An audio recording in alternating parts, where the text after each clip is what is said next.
चलिए लिखना शुरू करिए। Evaporation, it is the physical process in which evaporation, it is a physical process in which a liquid is changed into gas by molecular heat transfer.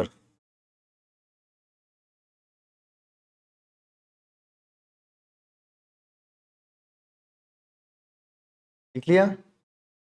It depends on, आगे बस नाम लिखिएगा क्या क्या है। It depends on point form में insulation, heat transfer,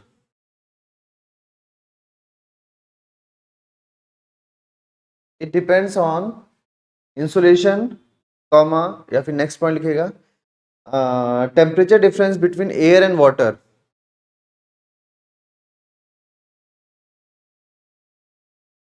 humidity या RH लिखिएगा, ह्यूमिडिटी या RH, विंड वेलोसिटी, जी wind velocity, nature of ground surface, nature of ground surface, it is increased by, next point है, it is increased bye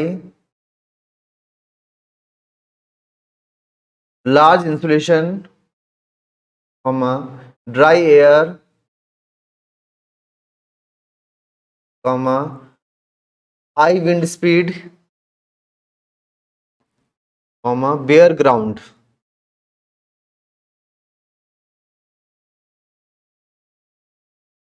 It is decreased by, इसका उल्टा ही हो जाएगा, small insulation, high humidity, low wind speed,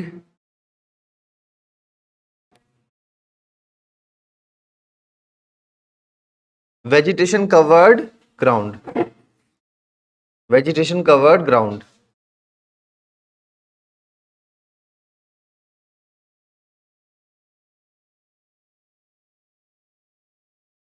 Evaporimeter, EVAPORI, evaporimeter, device to measure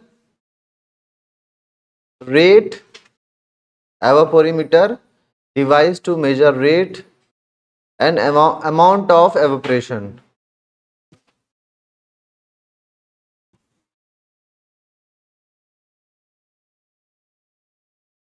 evaporation next लिखिएगा, मतलब जो जो ऊपर लिखा है उसको मैं दोबारा लिखवा दे रहा हूँ।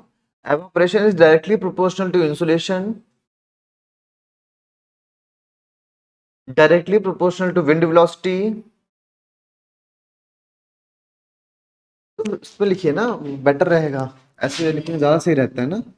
Directly proportional to insulation, directly proportional to wind velocity,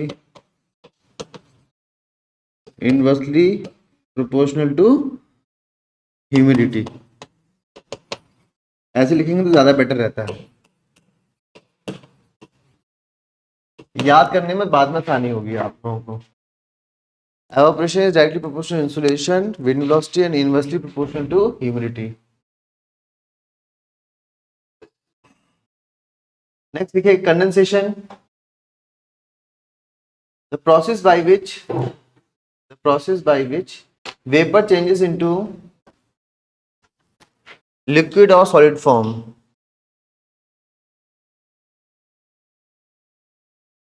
either by saturating air, liquid or solid form, either by saturating air,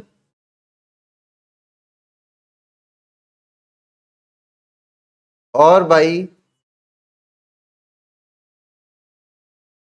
cooling air below its dew point.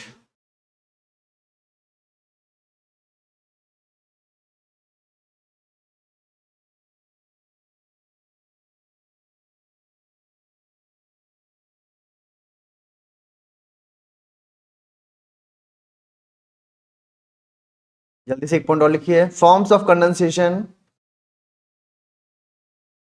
Forms of condensation. Forms of condensation can be classified according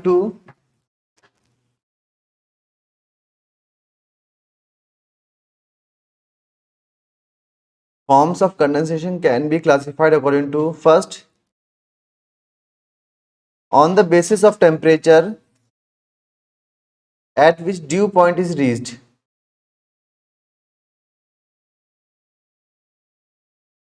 इसके अंदर लिखिए ए,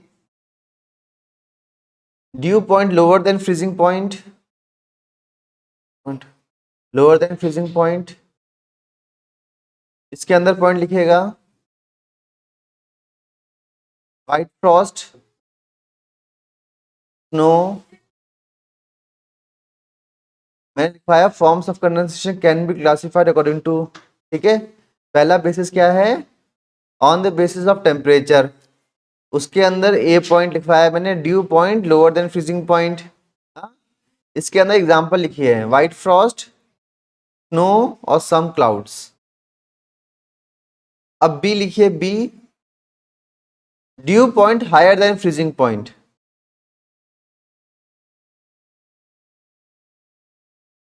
इसमें example लिखिए dew, fog, cloud.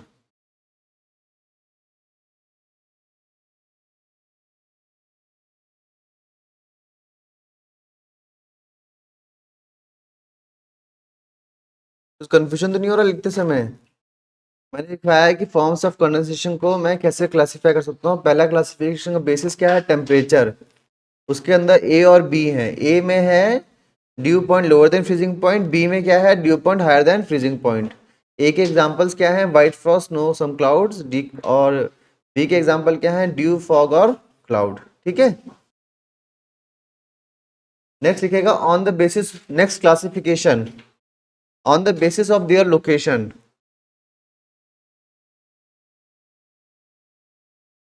पहला लिखिए इसमें ए, eight और near the surface, eight और नियर द सरफेस। के अंदर एग्जांपल लिखिए due, white Frost, fog,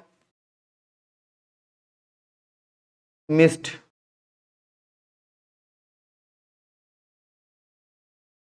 D लिखिए इन फ्री एयर, इसमें लिखिए क्लाउड्स। दोनों क्लासिफिकेशन समझ में आ गया मुझे। फॉर्म्स ऑफ कंडेंसेशन को क्लासिफाई किया, दो तरीके से क्लासिफाई कर सकते हैं, या तो टेम्परेचर के बेसिस पे, या तो वो सरफेस से कितनी दूरी पर है। टेम्परेचर के बेसिस पे दो क्लासिफिके सब पार्ट्स हो जाते हैं, dew point higher than freezing point, dew point lower than freezing point, ठीक है। और उसमें क्या कहते हैं, कंडेंसेशन जो taking place near the surface, और जो सरफेस से काफी दूर, या उसको मैं फ्री एयर बोल सकता हूँ। क्लियर है? चलिए अब हिंदी में लिख लें। हिंदी में हमने कहाँ तक लिखा था, वाष्पीकरण। उससे पहले मैंने ये लिखवा दिया था आपको, स्थिरता, अस्थिरता, absolute, absolute instability, condition instability. लिखवा दिया ना, ठीक है। वाष्पीकरण लिखिए वह प्रक्रिया जिसके द्वारा, जिसमें ऊष्मा स्थानांतरण के कारण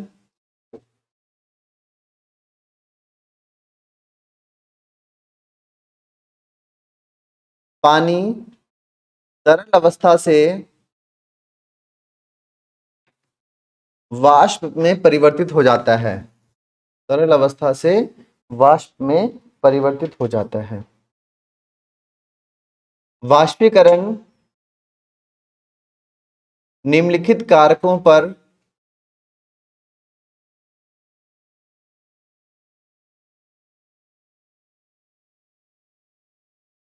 निर्भर करता है। डैश करके लिखिएगा, जिनका छूट गया है वो पूरा कर लें, जिनका छूट गया है वो पूरा कर लें अभी, ये तो छोटा छोटा रह जाता है।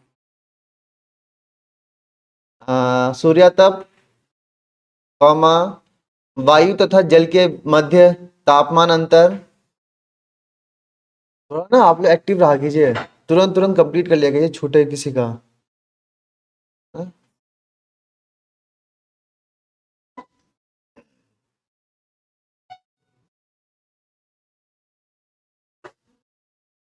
वायु तथा जल के मध्य तापमान अंतर, कौमा आर्द्रता, कौमा वायु वेग,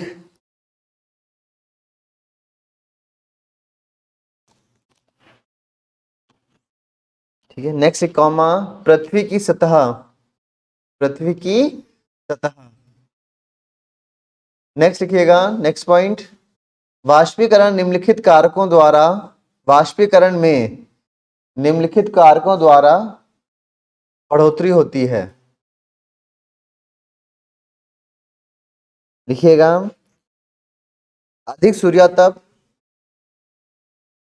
कौमा शुष्क हवा,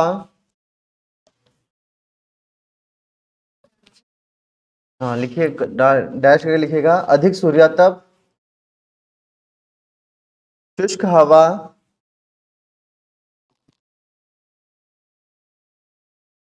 अधिक वायु वेग,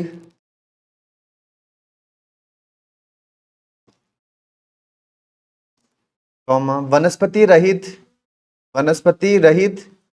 पृथ्वी सतह, वनस्पति रहित पृथ्वी सतह।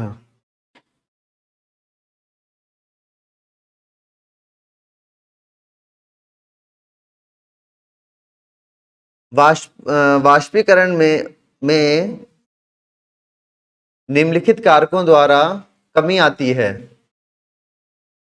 वाष्पीकरण में निम्नलिखित कारकों द्वारा कमी आती है। लिखिएगा, कम सूर्यातप,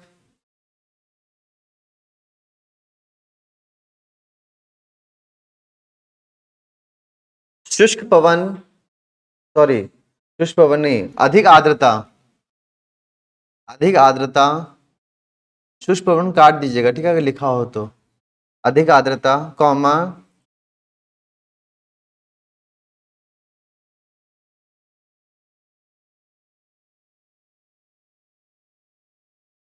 पवन वेग में कमी, कौमा पृथ्वी सतह पर वनस्पति का उपस्थित होना।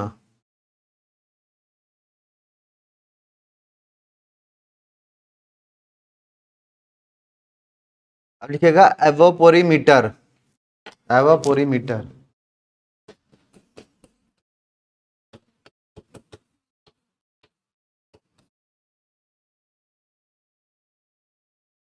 ठीक है, इसमें लिखिएगा, वह यंत्र जिसके द्वारा वाष्पीकरण का दर, वाष्पीकरण का दर तथा मात्रा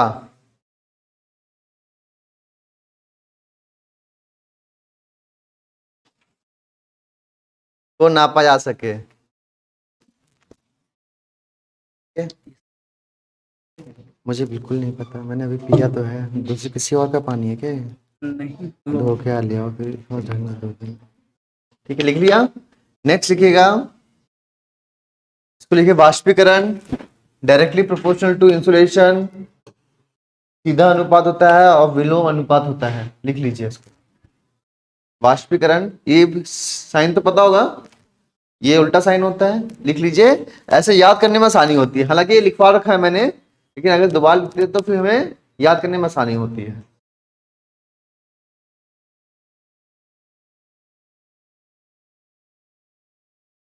लिखिए, अच्छा पहले इसको लिख लीजिए।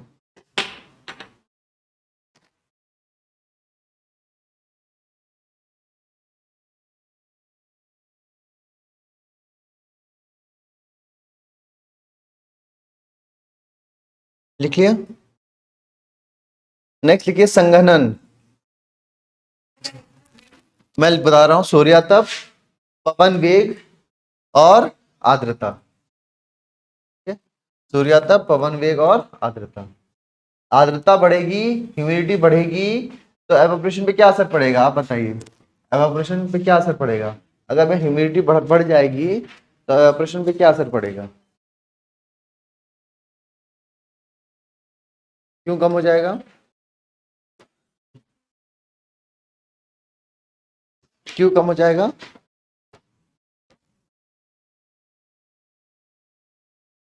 सीक्वेंस तो बताइए, लॉजिक तो बताइए। मैंने क्या बोला?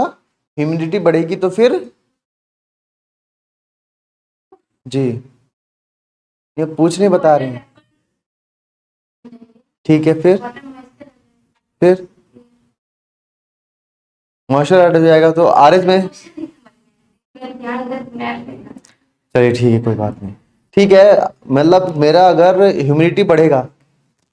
ह्यूमिडिटी बढ़ेगी तो वाटर वेपर बढ़ेगा, वाटर वेपर बढ़ेगा तो आरएच बढ़ गया, आरएच बढ़ गया तो फिर एवापोरेशन में कमी आ जाएगी, क्योंकि ऑलरेडी मेरे एटमॉस्फेयर में ज़्यादा मॉइस्चर अवेलेबल है, तो ज़्यादा उसकी कैप उसकी उसमें और वो होल्ड करने की कैपेसिटी कम हो गई ना, ये चीज़ है।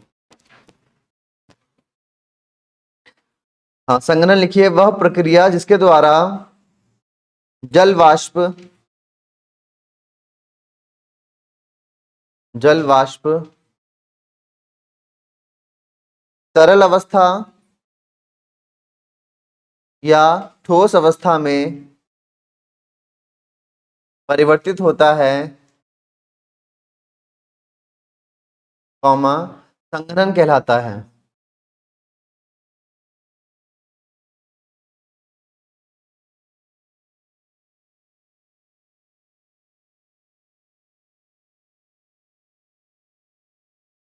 लिखिएगा, किसी वायु में किसी वायु में संघनन की प्रक्रिया या तो उस वायु को संतृप्त करके पाई जा सकती है या या उसांग बिंदु उसांग बिंदु के नीचे वायु का तापमान लाकर की जा सकती है।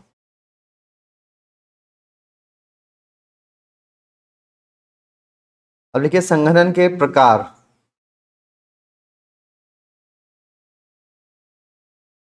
संघनन के प्रकार इसमें लिखिए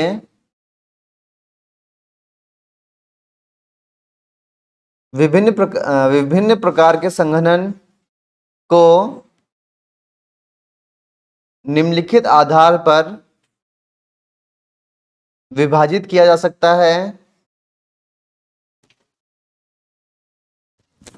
पहला लिखिए, फर्स्ट,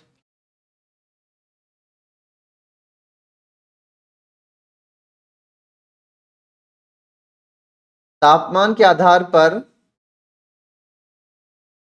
तापमान के आधार पर जहां उसांग बिंदु तक पहुंचा जा सके।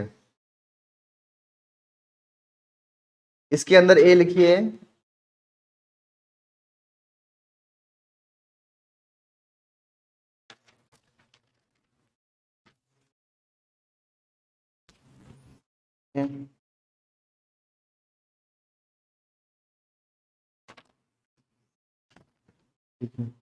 इसमें लिखिए पहला ओसांग बिंदु,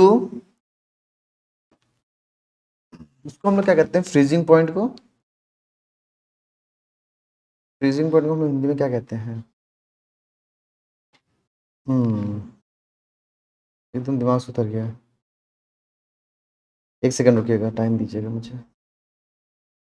हम्म,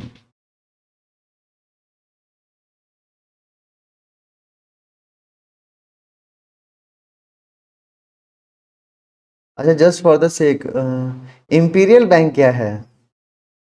आज मैं ढूंढ रहा था, मेरे किसी स्टूडेंट ने पूछा इंपीरियल बैंक क्या है।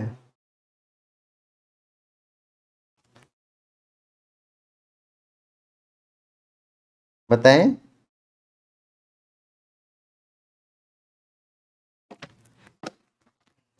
अरे, देख के आइएगा इंपीरियल बैंक। हाँ, 1921 में बना था, अभी बाद में ये चेंज होके सब कुछ एसबीआई बन गया है। ठीक है। अब मैं मुझे उसने पूछा, मेरे को दिमाग से एकदम फिर याद आया। मैं से आप लोगों से पूछता हूँ मैं, एसबीआई जो है ना, पहले इंपीरियल बैंक कहलाता था।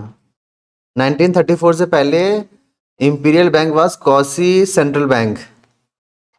आरबीआई कब बना है? आरबीआई 1934 में बना है। कौन सा कमीशन था? कमीशन का नाम देखिएगा। ठीक है। ये सारी चीजें, बेसिक चीजें हमें पता होनी चाहिए। जस्ट ठीक है। फ्रीजिंग पॉइंट को फिलहाल हम लोग हिमांक बिंदु कहते हैं। ठीक है। इसमें लिखिएगा ओसांग बिंदु हिमांक बिंदु के नीचे, या कम, सॉरी, हिमांक बिंदु से कम। इसके अंदर लिखिएगा श्वेत तुषार व्हाइट फ्रॉस्ट,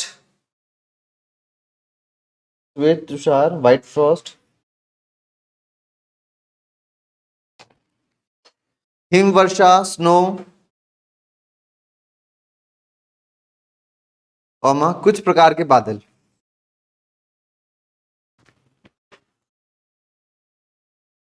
नेक्स्ट लिखिएगा ओसांग बिंदु हिमांक बिंदु के ऊपर, ओसांग बिंदु हिमांक बिंदु के ऊपर। इसमें लिखिए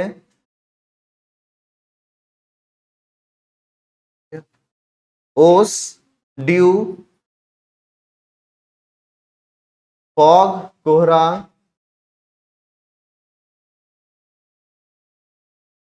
बादल।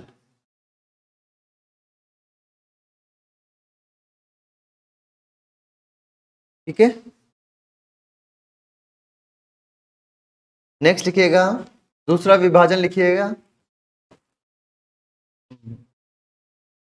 संघनन की स्थिति के आधार पर विभाजन, संघनन की स्थिति के आधार पर विभाजन।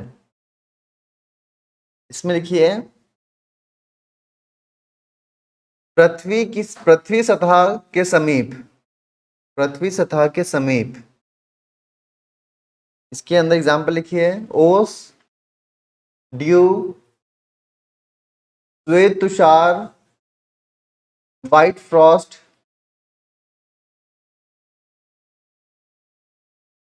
फॉग कोहरा,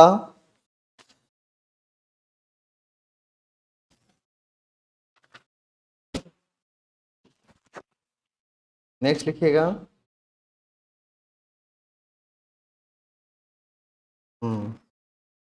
मिस्ट, इंग्लिश में लिखिएगा मिस्ट, धुंध कहते हैं इसे, धुंध, मिस्ट धुंध। नेक्स्ट लिखिएगा पृथ्वी सतह से दूर, इसमें लिखिएगा बादल।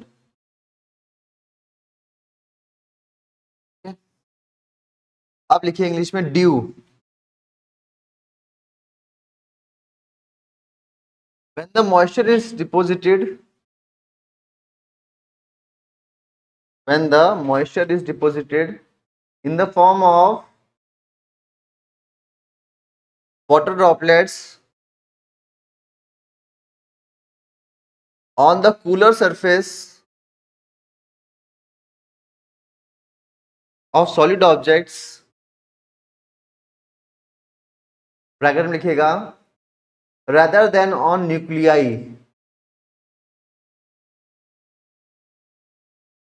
rather than on nuclei in air above the surface, bracket close, such as stones, grass, plant leaves, it is known as dew।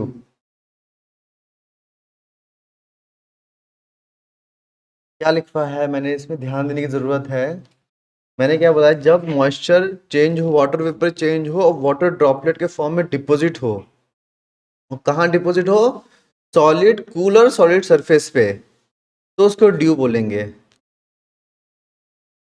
अगर यही वाटर वेपर वाटर में चेंज होकर एयर में प्रेजेंट न्यूक्लियाई पे डिपॉजिट होता तो उसको मैं ड्यू नहीं कहता। बात क्लियर हो रही है? तो ये चीज बहुत जरूरी है। अगर वो न्यूक्लियाई पे डिपॉजिट हो गया, जो मैंने आपको बताया था कंडेंसेशन न्यूक्लियाई, जैसे फॉर एग्जांपल डस्ट पार्टिकल उन पे डिपॉजिट होता है, तो फिर उसको मैं, उससे क्लाउड्स बन जाएंगे, उससे फॉग बनेगा, उससे मिस्ट बन सकता है, लेकिन ड्यू नहीं बनेगा। ड्यू बनने के लिए वाटर को कहाँ पे डिपॉजिट होना पड़ेगा?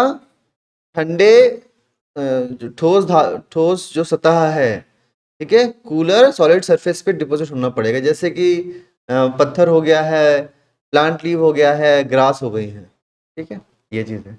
आइडियल कंडीशन लिखिए, clear sky, clear sky, little और no wind,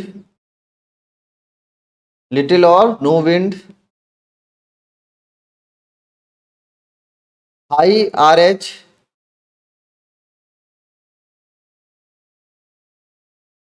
comma, cold and long night, cold and long night leading to greater radiation of heat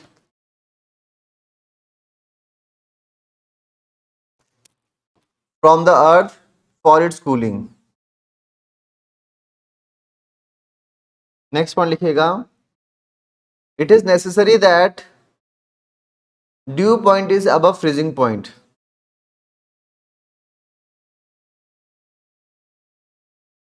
Next लिखिएगा white frost,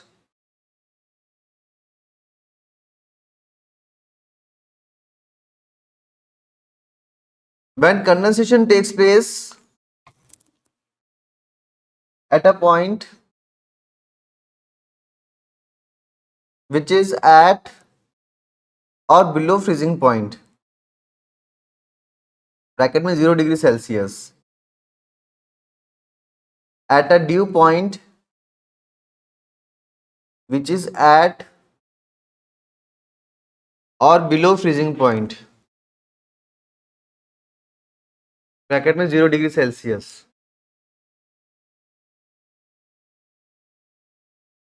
excess moisture is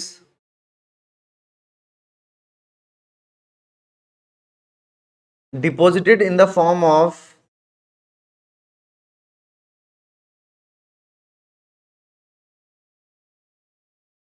minute ice crystals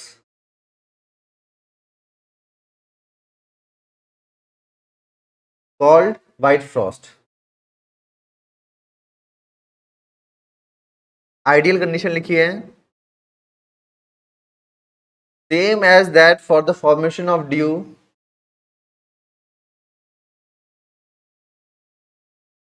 same as that for the formation of dew, except that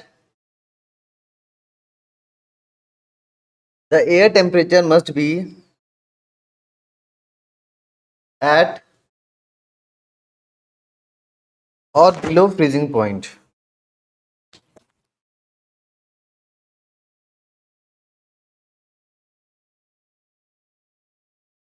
Hindi में लिखें आप, due या ओस, इसमें लिखिए,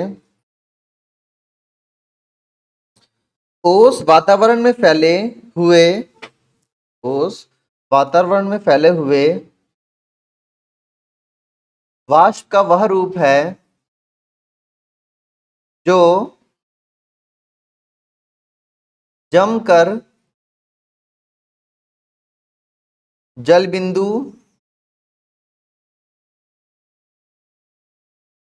अथवा छोटी छोटी बूंदों के रूप में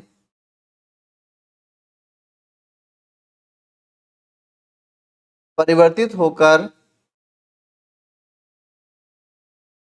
पृथ्वी पर गिरता है।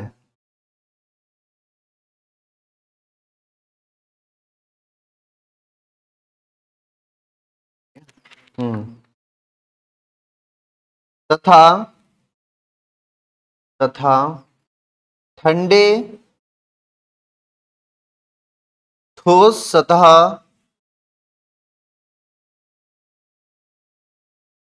पर पाया जाता है। उदाहरण लिखेगा, पत्थर, घास, पत्ते।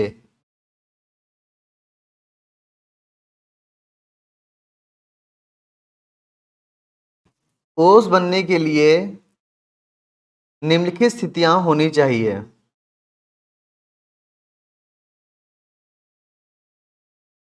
साफ आसमान,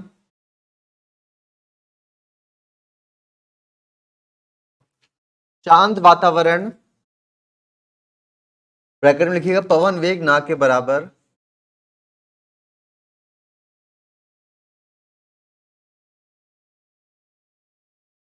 अधिक सापेक्ष आर्द्रता,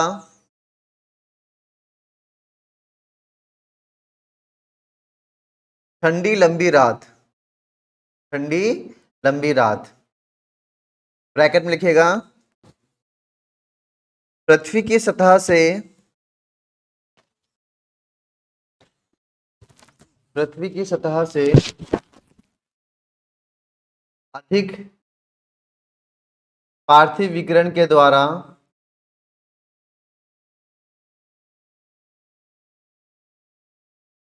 सतह का ठंडा होना, सतह का ठंडा होना। इसमें नेक्स्ट पॉइंट लिखिएगा कोसांक बिंदु का हिमांक बिंदु से ऊपर होना अनिवार्य है।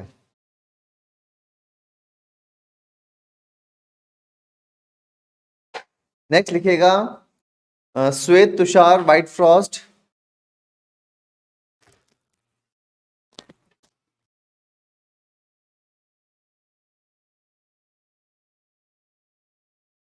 संघनन की प्रक्रिया में, संघनन की प्रक्रिया में जब कोसांक बिंदु हिमांक बिंदु के बराबर, कोसांक बिंदु हिमांक बिंदु के बराबर या उससे कम पाया जाता है, जहां पे हिमांक बिंदु लिखा है वहां पे 0 डिग्री सेल्सियस पक्का लिख लीजिएगा, ठीक है। हिमांक बिंदु के बराबर या उससे कम पाया जाता है वायुमंडल में उपस्थित जल वाष्प, वायुमंडल में उपस्थित जल वाष्प छोटे बर्फ के कणों के रूप में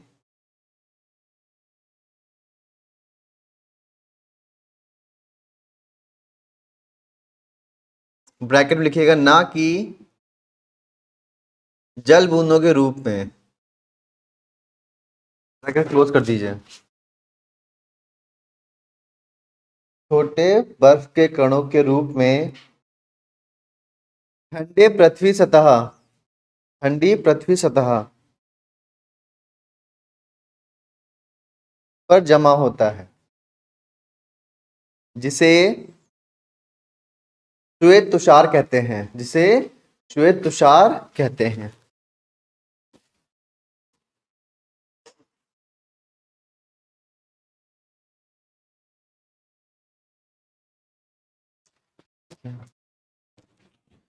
श्वेत तुषार की अवस्था में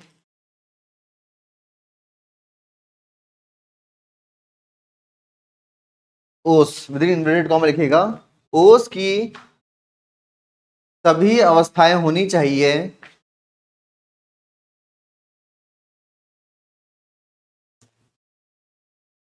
कॉमा और सेमीकोलन करके लिखिएगा, सेमीकोलन ओसांग बिंदु हिमांक बिंदु के बराबर, ओसांग बिंदु हिमांक बिंदु के बराबर या उससे कम होना चाहिए।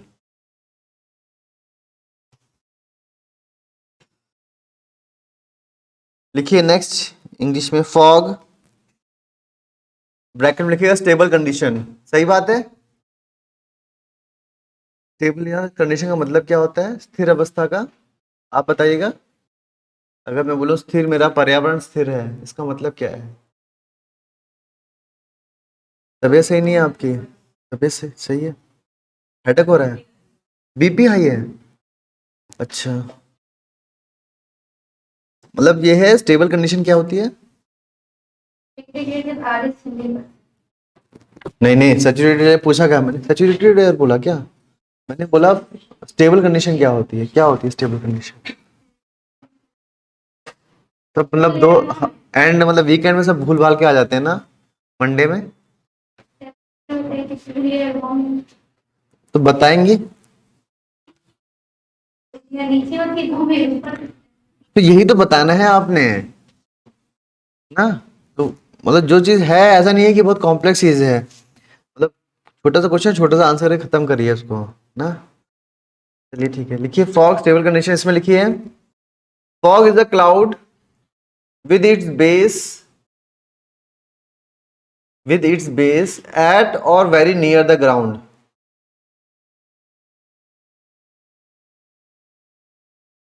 मेट्रोलॉजिकल डेफिनेशन लिखिए, meteorological definition, situation where visibility falls below 1 kilometre, bracket में 0.62 mile.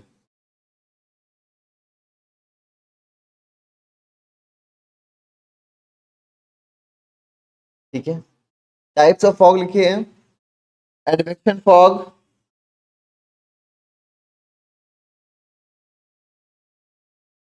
Radiation fog, frontal fog,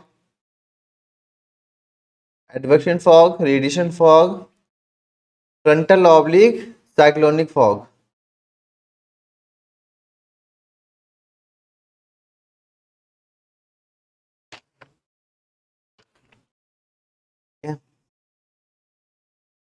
अब इसमें लिखिए advection fog,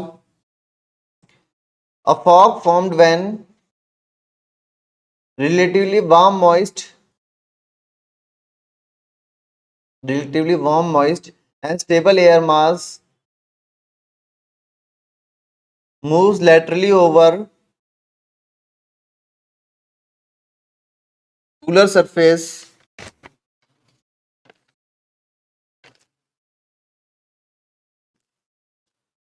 thereby reducing the temperature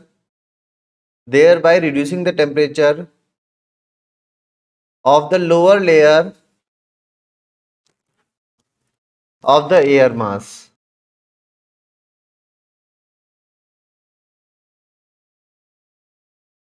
until it reaches its dew point when condensation takes place.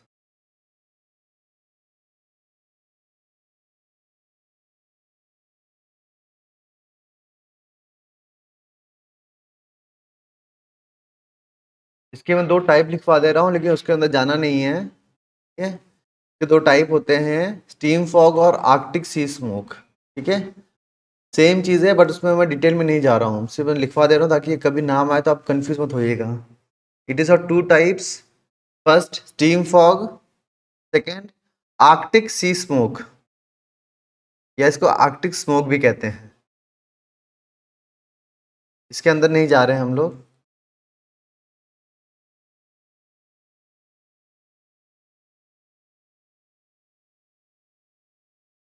एक चीज़ और अभी लिख लीजिए, स्टार मार्क करके लिखिएगा। मतलब मैं जैसे हमने तीन फॉग बताया आपको, कौन कौन से, एडवेक्शन, रेडिएशन और फ्रंटल। ठीक है, इसमें जो सबसे गहरा फॉग होगा वो होगा एडवेक्शन, उसके बाद रेडिएशन, सबसे कम फ्रंटल फॉग। सबसे कम जो, मतलब सबसे कम विजिबिलिटी कहाँ रहेगी, एडवेक्शन में। उससे ज़्यादा विजिबिलिटी कहाँ दिखेगी मुझे, रेडिएशन में। सबसे ज़्यादा विजिबिलिटी कहाँ दिखेगी, फ्रंटल में। ये चीज़ मैंने फॉग मिस्ट हेज के कंटेस्ट में बताई थी। अब हम फॉग के अंदर भी देख रहे हैं, तो स्टार मार्क कर लीजिएगा। In terms of thickness of fog, एक पॉइंट है बस, in terms of thickness of fog, सबसे थिक फॉग कौन सा है, फर्स्ट लिखिएगा advection fog, second radiation fog, third frontal fog.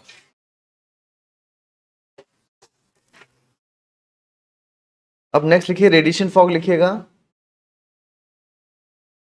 It is a fog form near the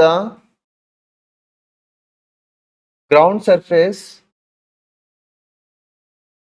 owing to nocturnal cooling owing to nocturnal cooling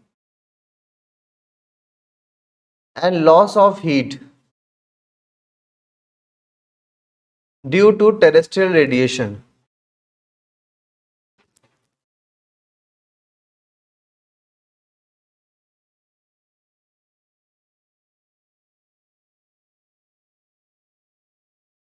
next लिखिएगा frontal oblique cyclonic fog.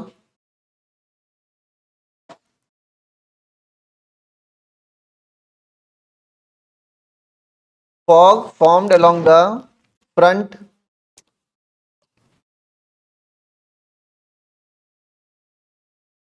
separating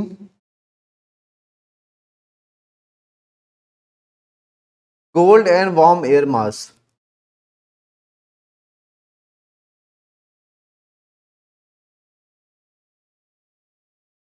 Warm air is forced to rise over.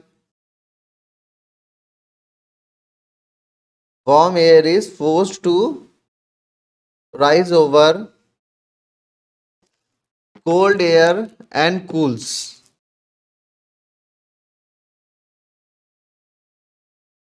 ठीक है, इतना ठीक है. Next लिखिएगा mist.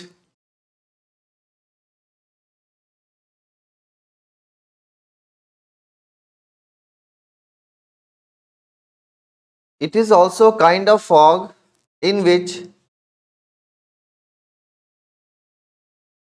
visibility is more than 1 kilometer but less than 2 kilometer.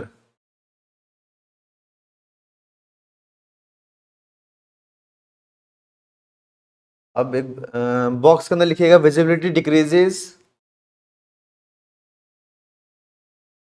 Visibility decreases ऐसे लिख लीजिएगा.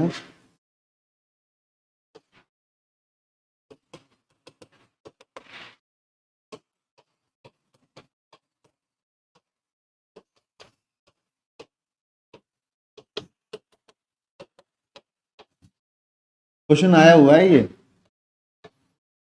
सिंपल सा क्वेश्चन है, आया हुआ है. विजिबिलिटी डिक्रीजेस फॉग मिस्ट और हेज. और फॉग के अंदर भी जाएंगे तो हम क्या बोलेंगे, एडवेक्शन रेडिएशन फ्रंटल ना. ठीक है, अब हेज लिखिए a state of obscurity in the obscurity मतलब कम दिखाई देना, कंफ्यूजन वाली स्थिति, दिखाई कम देना. State of obscurity in the lower layer of atmosphere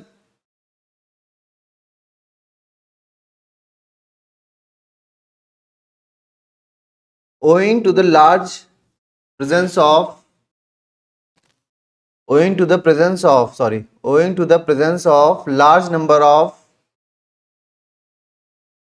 condensation nuclei.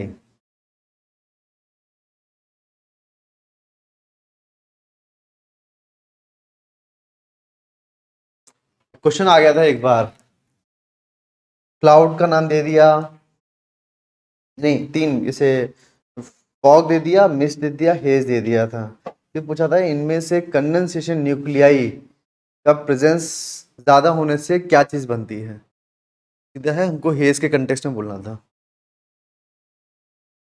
संघनन नाप की कहते हैं उसको, कंडेंसेशन न्यूक्लियाई को. हिंदी में लिखिए. अब कहाँ तक लिखा था हम लोगों ने हिंदी में, फॉग लिखवाना था ना. इससे पहले श्वेत तुषार हो गया, व्हाइट फ्रॉस्ट. क्या कंडीशन है बेटा, आप बताइएगा, आप बताइए व्हाइट फ्रॉस्ट की क्या कंडीशन है. फ्रीजिंग पॉइंट से कम होना चाहिए. क्या, और फ्रीजिंग पॉइंट से जब कम होगा तो सर ड्यू. क्या कम होगा फ्रीजिंग पॉइंट से.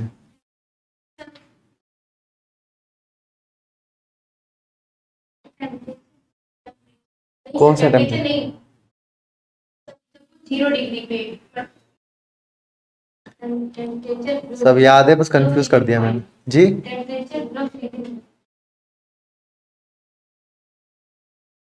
कौन सा टेम्परेचर,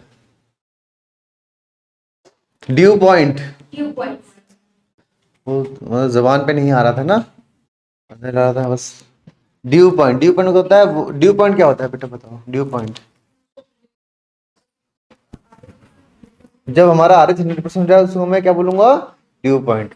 जब ड्यू पॉइंट मेरा 0 डिग्री के बराबर या उससे नीचे हो, ये ध्यान रखिएगा, हर समय नीचे नहीं, बराबर या उससे नीचे, ये सेंटेंस आ जाएगा कि हर समय उसके नीचे होना चाहिए, नहीं, उसके बराबर हो या उसके नीचे हो, तो उस समय जो वेपर चेंज होगा वो व्हाइट फ्रॉस्ट के फॉर्म में कन्वर्ट होएगा।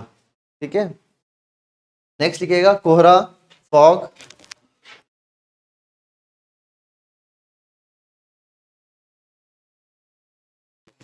लिखिएगा कोहरा एक प्रकार के बादल हैं जिनका आधार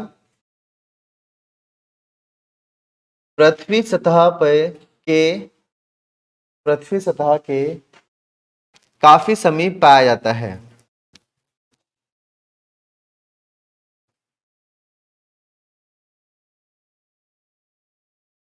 नेक्स्ट लिखिए मौसम विभाग द्वारा परिभाषा, मौसम विभाग द्वारा परिभाषा, ऐसे लिखिएगा वह स्थिति जब दृश्यता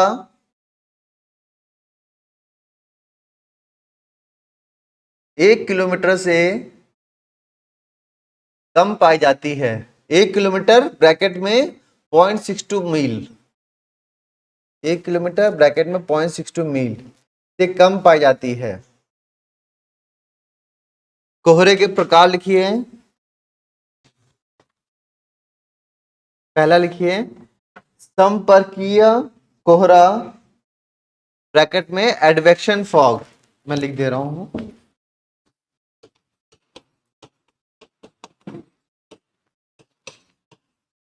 संपर्कीय कोहरा एडवेक्शन फॉग। नेक्स्ट लिखिएगा विकिरण कोहरा, रेडिएशन फॉग।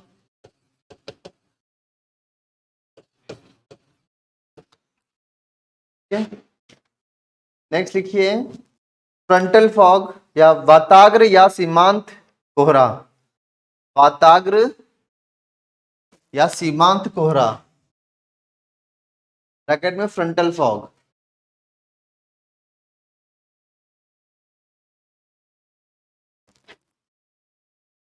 पहला लिखिए संपर्कीय कोहरा,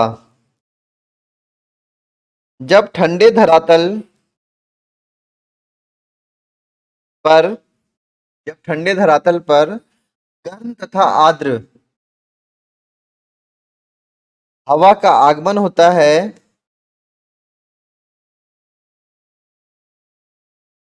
तो उष्ण एवं ठंडी हवाओं, उष्ण एवं ठंडी हवाओं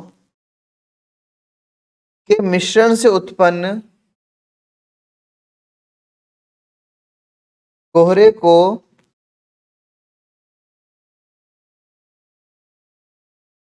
संपर्कीय या अभिवहनीय कोहरा कहते हैं, अभिवहनीय कोहरा कहते हैं।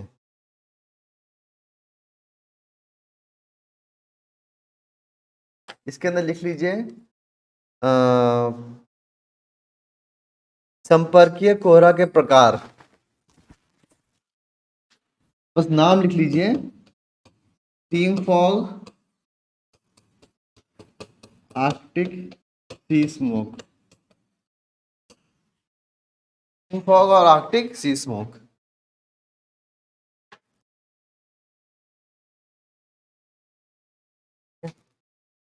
अब नेक्स्ट लिखिए स्टार मार्क करिएगा कोहरे की मोटाई, कोहरे की मोटाई फर्स्ट लिखिएगा सबसे अधिक, मतलब फर्स्ट सेकंड और थर्ड, इसमें लिखिएगा सबसे अधिक मोटाई कहां पर है, इसमें लिखिए संपर्कीय कोहरा,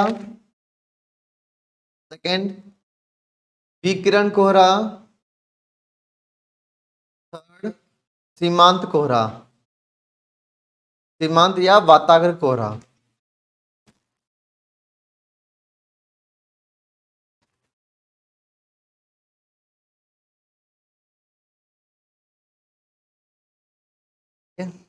नेक्स्ट लिखिएगा विकिरण कोहरा,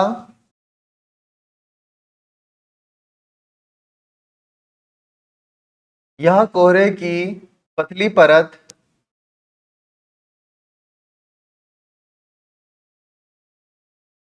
पृथ्वी सतह से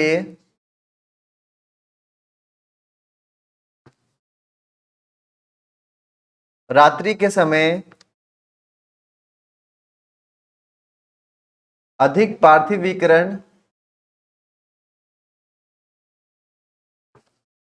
के द्वारा पृथ्वी की सतह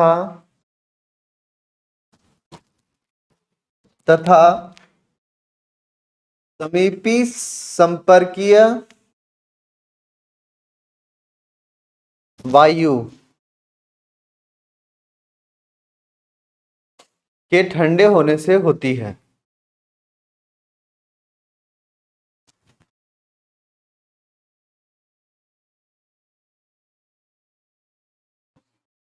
नेक्स्ट लिखिएगा वाताग्र कोहरा,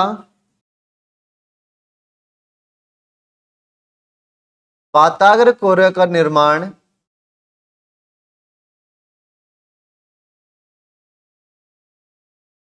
ठंडे तथा गर्म वायु के मध्य स्थित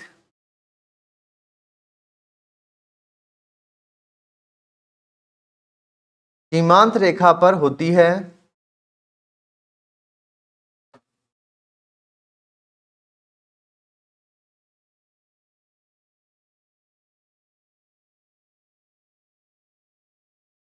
ठंडे तथा गर्म वायु, ठंडे तथा गर्म वायु के आपस में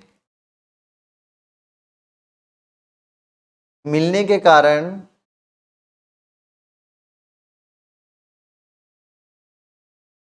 ठंडी वायु पर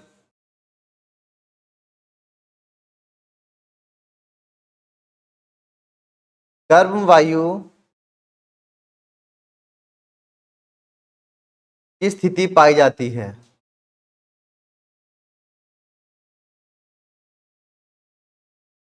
इस स्थिति में वाताग्र कोहरा का निर्माण होता है।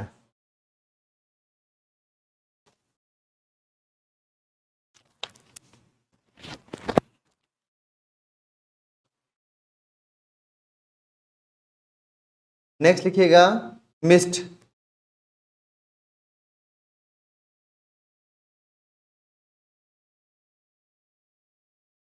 धुंध या कोहरा, धुंध लिखिएगा धुंध। यह कोहरे का प्रकार है जहां दृश्यता 1 किलोमीटर से अधिक तथा 2 किलोमीटर से कम पाई जाती है।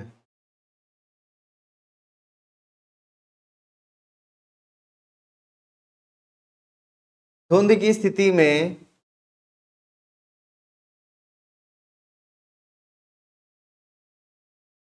वायुमंडल की निचली परत में, ये इंग्लिश में लिखवाना भूल गया था, लिखवाना है ये। धुंध की स्थिति में वायुमंडल की निचली परत में सापेक्ष आर्द्रता 95% से अधिक पाई जाती है।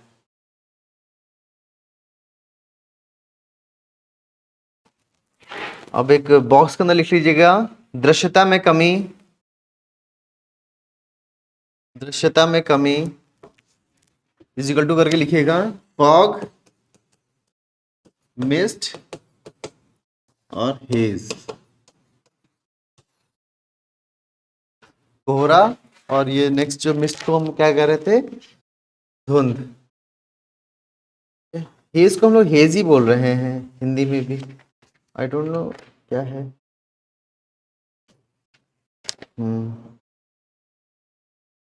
नेक्स्ट लिखिएगा हेज, HAZE।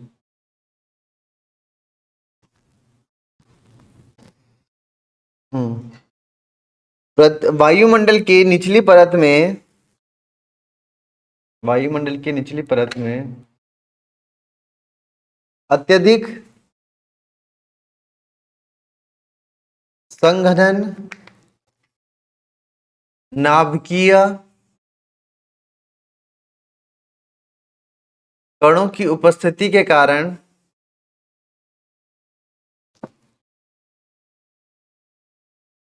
दृश्यता में कमी आ जाती है।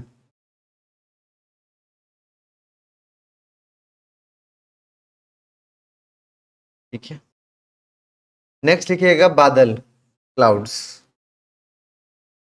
इंग्लिश में एक बार लिख लीजिए, मिस्ट में लिख लीजिएगा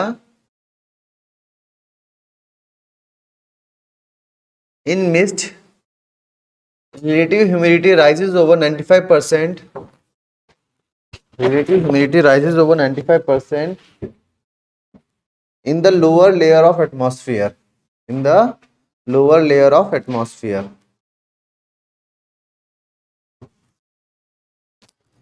क्लाउड्स लिखिए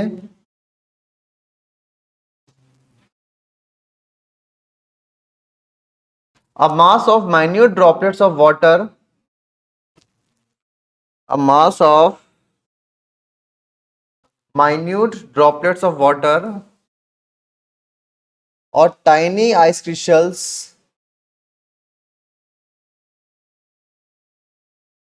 formed by the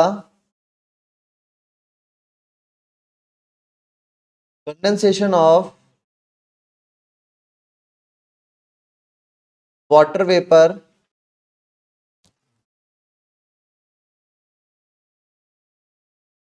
in free air at considerable elevation।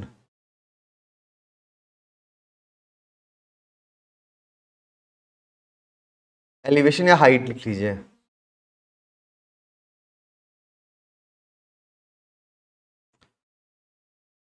Clouds are caused mainly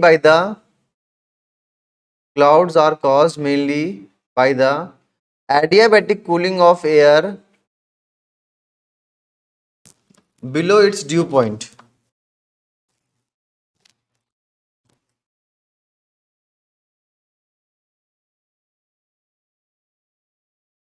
Adiabatic cooling of air below its dew point।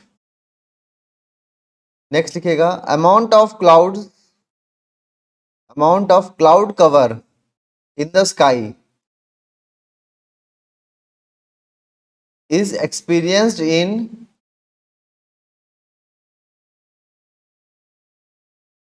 octaves, OKTAS, octaves। Bracket में लिखिएगा एट्थ लिखते हैं ना, EIGHT, eighth.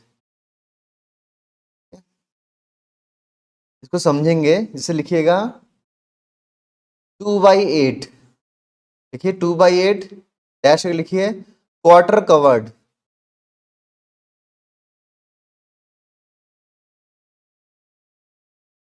4/8 half covered, 6/8 3/4 covered, 8/8 completely covered. बात समझ में आ रही है? इसको ऐसे 1/4 करके नहीं लिखेंगे। आप सोचते हैं आप बोलेंगे इसको काटेंगे तो 1/4 हो जाएगा, 1/2 हो जाएगा, 3/4 हो जाएगा और 1 हो जाएगा, ऐसे नहीं। इसको हम लोग क्लाउड कवर, स्काई में कितना क्लाउड कवर है 8 की कंटेक्स्ट में हम लोग बोलते हैं। ठीक है, 2/8 माने कि क्वार्टर में स्काई लिया हमने, उसके 1/4 भाग में बादल उपस्थित हैं। 4/8 मतलब जितना स्काई दिख रहा है उसके आधे आसमान में बादल हैं। 6/8 माने कि 3/4 भाग में बादल हैं। 8/8 माने कि पूरे स्काई जहां तक दिख रहा है मुझे सब जगह बादल उपस्थित हैं, तो इसको हम ओक्टास कहते हैं। ठीक है, तो ये मैंने समझाने के कंटेक्स्ट में नहीं लिखवाया था क्योंकि उस समय जब लिखते तो ऑटोमेटिकली क्लियर हो गया। हमें ओक्टास का मतलब समझ में आया? ओक्टास का हिंदी में हिंदी में मतलब समझ में आया? ओक्टास, ये ग्रीक वर्ड है ओक्टा, इसका मायने क्या है? 8। 8 मतलब इसका, तो 8th लिखते हैं, 8th कंटेक्स्ट में है। अगर वो 2/8 लिखा जाएगा तो उसका मतलब क्या है? बादल के 1/4 मतलब 1/4, 1/4 भाग पर बादल स्थिति है। ठीक है, 4/8 माने कि आसमान के आधे हिस्से में बादल हैं। 6/8 माने कि आसमान के 3/4 भाग में मुझे बादल मिल रहे हैं। 8/8 मतलब कि पूरा आसमान में बादल से कंप्लीटली कवर्ड। जैसे अभी 3-4 दिन पहले, 1 हफ्ते पहले बारिश हुई थी, तो उस समय 8/8 चल रहा था। नेक्स्ट लिखिएगा isoneph, line joining places with equal degree of cloudiness on map. Isoneph क्या है? Lines joining places with an equal degree of cloudiness on map.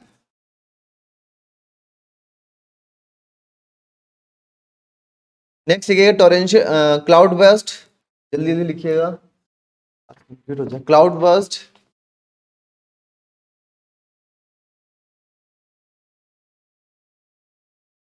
it is a popular term for violent torrential rainfall or hail. Violent torrential rainfall or hail, bracket में लिखिएगा it is short lived but large amount of water is poured down.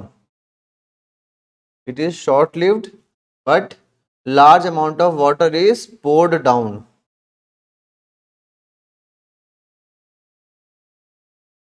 Next star mark करिएगा। It is associated with violent upward and downward air current.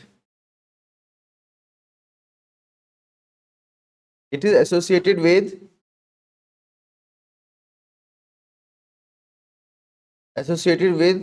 Violent upward and downward air current. ठीक है, types of cloud सीखिए।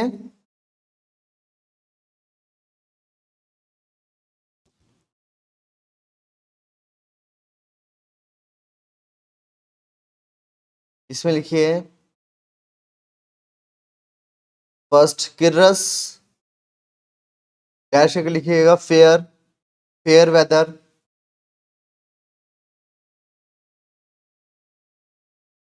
Next cirrostratus, approach of warm front.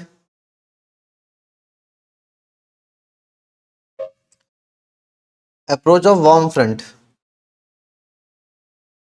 या इसको हटा दीजिए, warm front आप रहने दीजिए अभी, या लिख लीजिए, बाद में समझाता हूँ मैं। अप्रोच ऑफ वार्म फ्रंट, जब हम ये जब हम लोग टेम्परेट साइक्लोन पढ़ेंगे ना, तब आप लोग कोल्ड फ्रंट वार्म फ्रंट पढ़ेंगे। ठीक है, तब आप लोगों को चीज़ समझ में आएगी।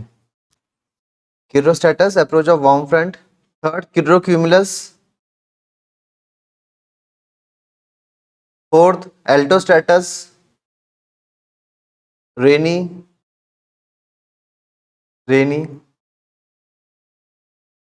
Next altocumulus, fair weather. Next stratus, dull weather drizzle, dull weather drizzle. Cumulus, fair weather. Cumulonimbus, thunder cloud.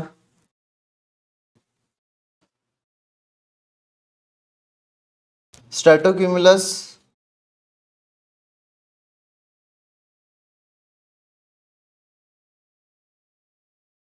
Next nimbostratus, rain cloud. Nimbostratus में रेन क्लाउड। मैं रिपीट कर दे रहा हूँ, किसी का छूटा है तो। Cirrus, fair weather. Cirrostratus, approach of warm front. Cirrocumulus, altostratus, rainy. Altocumulus, fair weather. Stratus, dull weather drizzle. Cumulus, fair weather. Cumulonimbus, thunder cloud. Stratocumulus, next nimbostratus rain cloud, ठीक है। नेक्स्ट लिखिएगा विद इंक्रीजिंग एल्टीट्यूड, अब लिखिएगा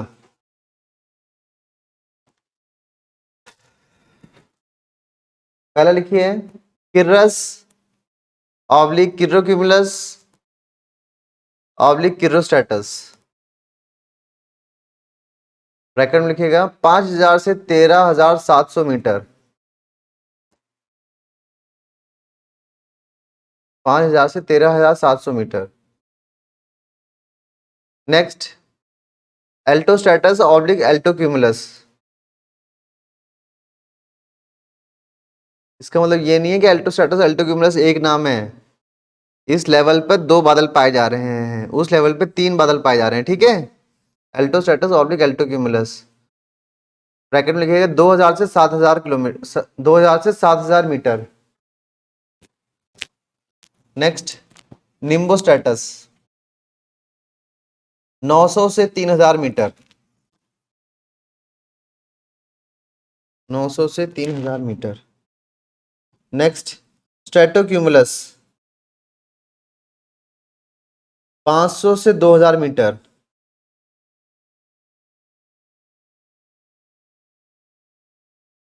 next cumulus 460 से 2000 metre. Next stratus less than 500 metre. Next star mark करिएगा, alto means middle level cloud, nimbo means rain assured low level clouds.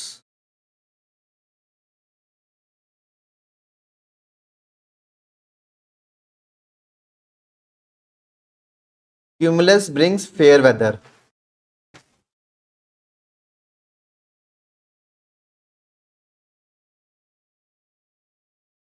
Nimbo means क्या बताया मैंने आपको, rain assured comma low level cloud, cumulus means fair weather.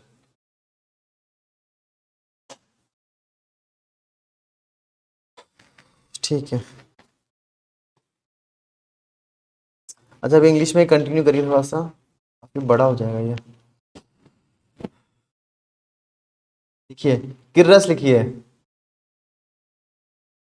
इन stratosphere, जल्दी जल्दी लिखेंगे, in stratosphere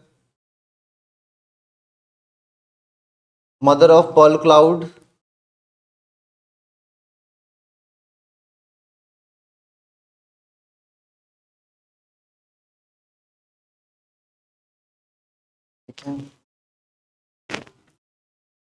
occurs as silky fibrous bands, silky fibre के band दिखते हैं इसे, known as mare's tail, mare माने क्या होता है,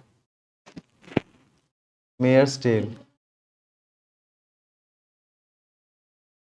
जंगली खरगोश को मेयर कहते हैं, मेयर को, जंगली खरगोश को मेयर कहते हैं। कभी देखा आप लोगों ने, नहीं देखा होगा, अर्बन पीपल है,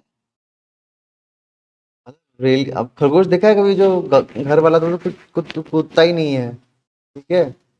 हम लोगों ने एक बार जैसे हिरण, दिल्ली में जो पार्क है, दिल्ली की सबसे खास बात क्या है, वहाँ पे पार्क बहुत अच्छे अच्छे हैं, ठीक है। तो हमारे सामने मतलब पार्क था, तो वहाँ पे जंगली ये खरगोश और हिरण थे खुले, ठीक है। तो आप कितने, सोचिए, मैं तो सोचता था कि चीते की क्या स्पीड होगी जो हिरण को पकड़ लेता है और खरगोश को पकड़ लेते हैं।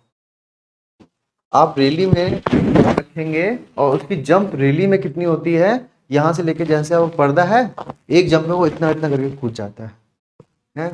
और हम लोग तब भी चीता और शेर पकड़ लेते हैं, उनकी क्या स्पीड होती होगी।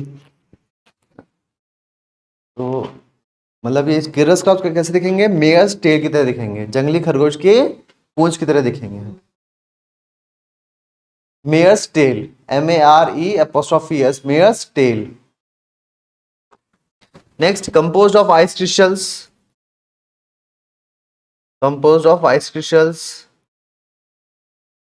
Next, indicate fair weather. हाइट वेट में पहले लिखवा चुका हूं, दोबारा रिपीट नहीं कर रहा हूं, ठीक है। नेक्स्ट लिखे cirrostratus fair weather.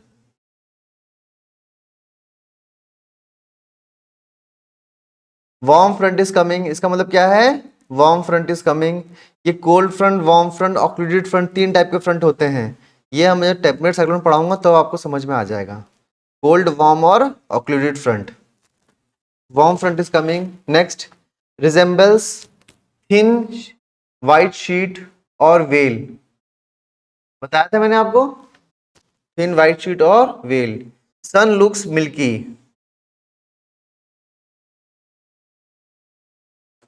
Sun and moon shines through sky with halo. Halo, halo क्या होता है, मैंने आपको बताया, जो जैसे आप लोग देखते होंगे, जैसे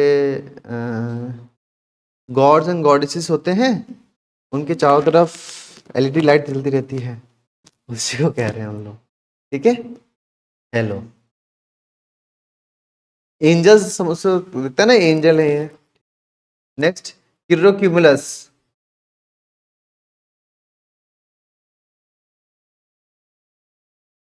मोर और लेस रेगुलर रिपल्स और ग्रेन्स, कैसे दिखेंगे, रेगुलर रिपल्स और ग्रेन्स,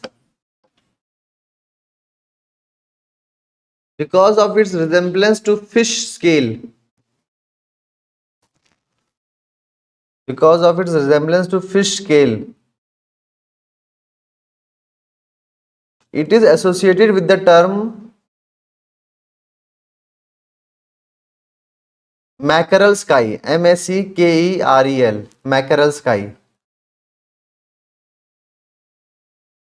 mackerel, mackerel sky। ऐसे ही क्वेश्चन बस देखिए पूछेंगे कि मेयर्स टेल की तरह कौन सा क्लाउड दिखता है, फाइबर मतलब होता है ना पंख की तरह कौन सा क्लाउड है, या फिर ऐसा कौन सा क्लाउड है जिसमें जो सन है उसके सामने एक वेल आ जाती है, मैकरल स्काई या फिश स्केल के रिजेम्बलेंस में कौन सा क्लाउड है, या फिर इस तरह का क्लाउड आएगा तो कौन सा वेदर होएगा ना। ये क्वेश्चंस हैं, अगर हमने बस थोड़ा सा ध्यान देना है तो ये क्वेश्चन बहुत इजी हो जाएगा, अगर नहीं पढ़ पाएंगे तो ये क्वेश्चन बहुत डिफिकल्ट है ना। लेकिन थोड़ा सा ध्यान दे दें, बाकी सारे स्टूडेंट्स से ऊपर मुझे एज मिल जाएगा, ये क्लाउड्स में पॉसिबिलिटी रहती है क्वेश्चन आने की, एक दो बार क्वेश्चन आए भी हैं इससे, तो जिस साल क्वेश्चन आएगा वो गारंटीड है, बाकी कोई स्टूडेंट नहीं कर सकते इस क्वेश्चन। हाँ, तो आपका एक एज मिलता है, because of it resemblance to fish scale it is associated with the term mackerel sky. Next लिखेगा एल्टोस्टैटस,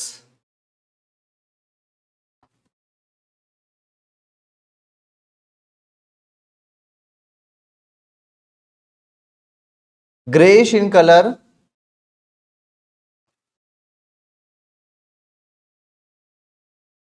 it has areas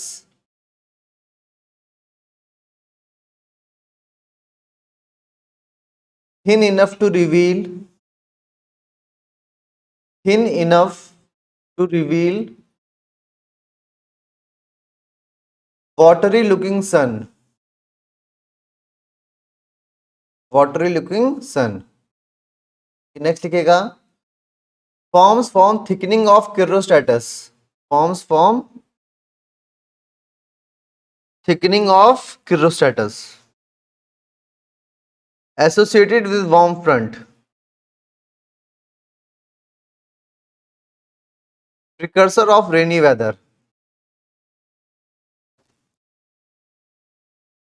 कहां से, associated with warm front, precursor of rainy weather।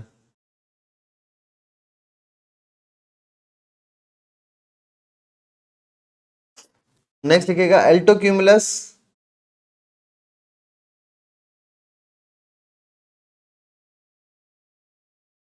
woolly bumpy clouds, woolly bumpy clouds indicate fine weather। Next लिखिए stratus, very low cloud, uniformly grey, formally grey and thick and uniform base,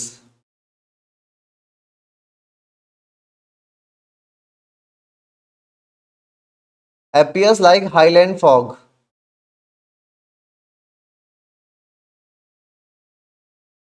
highland fog, ऐसा fog जो काफी ऊपर तक उपस्थित है, highland fog. Dull weather associated with drizzle, associated with drizzle. Cumulus vertical cloud with rounded top and horizontal base,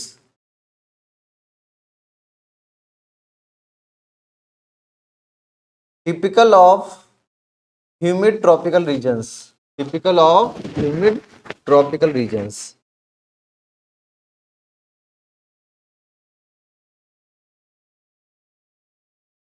next लिखिएगा स्ट्रेटोक्यूमुलस,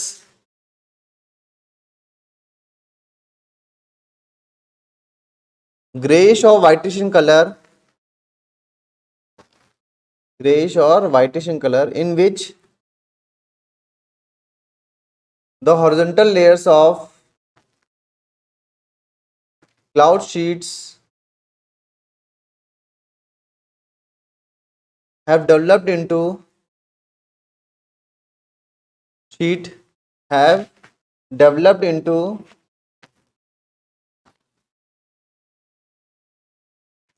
rounded mass without any break।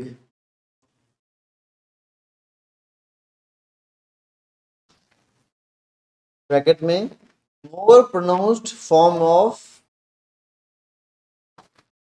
एल्टोक्यूमुलस।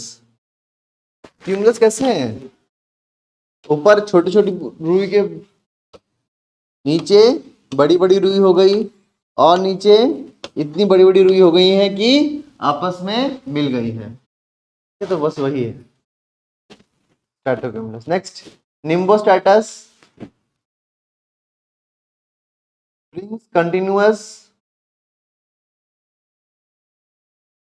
rain, bracket में rain cloud.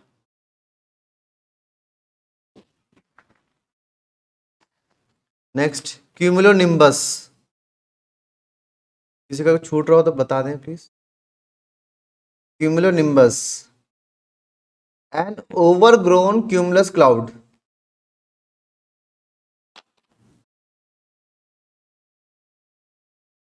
Anvil पता क्या होता है? एनविल क्या होता है? हथौड़ी को एनविल कहते हैं ना। तो ये कॉलीफ्लावर शेप या फिर एनविल शेप की तरह की होती है। कॉलीफ्लावर शेप कैसा होता है? किसकी बात कर रहा हूं मैं? क्यूमुलोनिम्बस की बात कर रहा हूं मैं।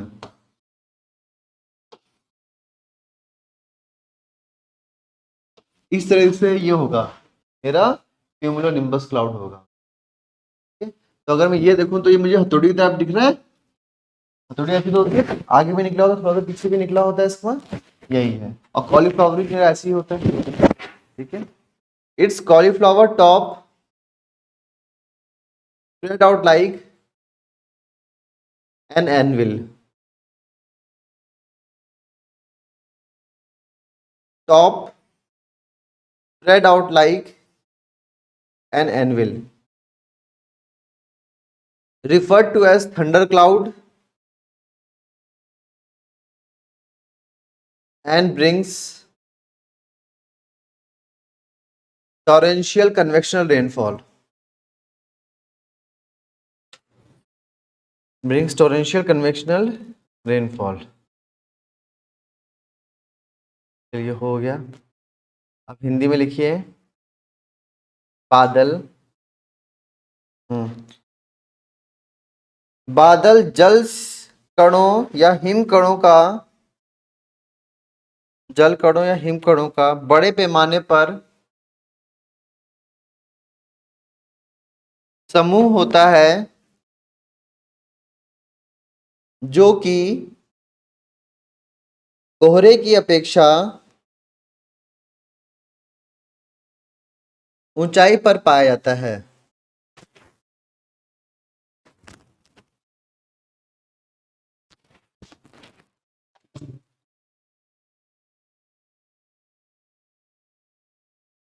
बादलों का निर्माण मुख्य रूप से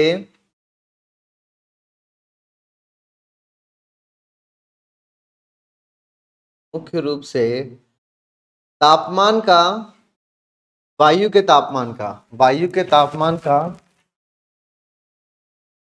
उष्णांक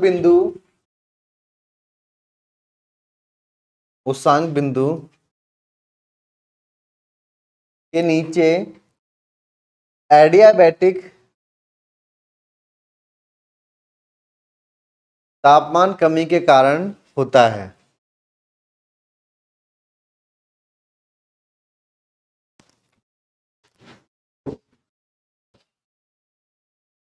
आसमान में उपस्थित बादलों की मात्रा को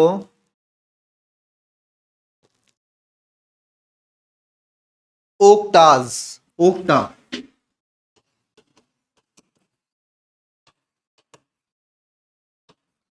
एट्थ या आठवें के संदर्भ में दर्शाया जाता है। ओक्टा के संदर्भ में दर्शाया जाता है। देखिएगा 2/8 माने आसमान में एक चौथाई या एक चौथाई आसमान में बादल उपस्थित होना, या आसमान के एक चौथाई भाग में बादल की उपस्थिति होना। देख लिया? तरीके से लिखेंगे 4/8 आसमान के आधे हिस्से में बादल उपस्थित होना।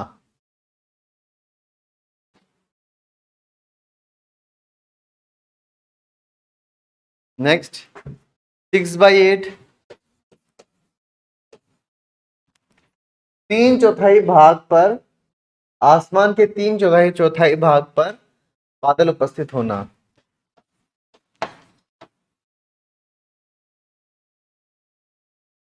8/8 संपूर्ण आसमान में बादल उपस्थित होना।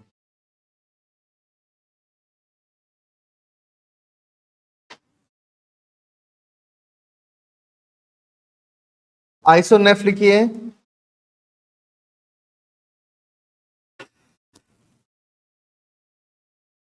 मैप पर उपस्थित वह रेखा जो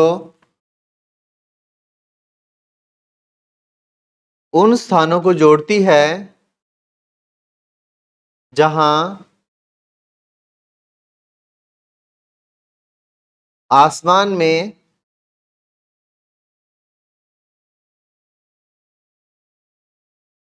समान स्थिति में बादल पाए जाते हैं।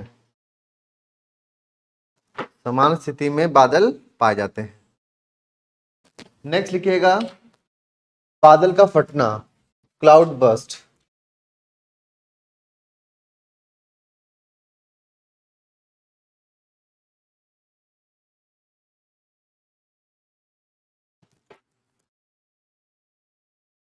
कम समय में अत्यधिक मात्रा में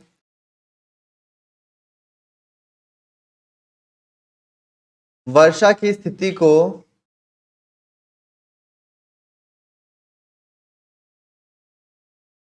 बादल फटने की स्थिति कहते हैं।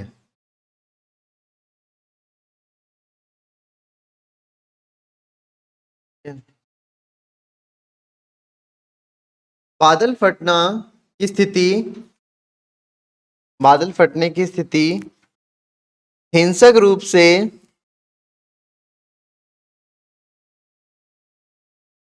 हवा के ऊपर तथा नीचे के प्रवाह के साथ जुड़ा हुआ है। हिंसक रूप से हवा के ऊपर तथा नीचे के प्रवाह के साथ जुड़ा हुआ है। अब नेक्स्ट देखिए बादलों के प्रकार।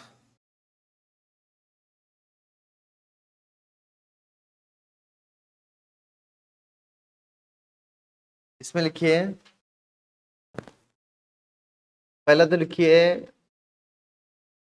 ऊंचाई के अनुसार वर्गीकरण। पहले ये लिख लीजिए, ऊंचाई के अनुसार वर्गीकरण।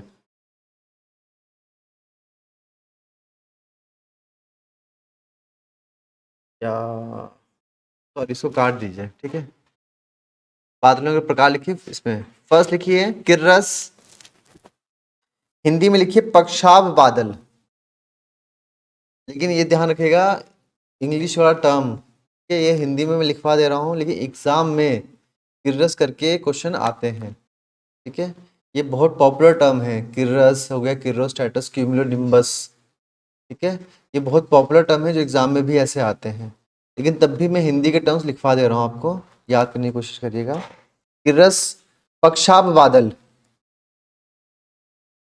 डैश करके लिखिएगा साफ मौसम।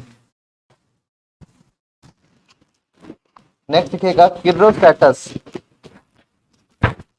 पक्षाभ स्तरी बादल, पक्षाभ स्तरी बादल।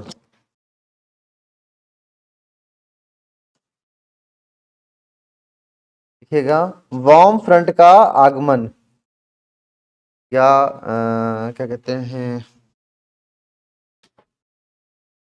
गर्म वाताग्र, हाँ, गर्म वाताग्र का आगमन।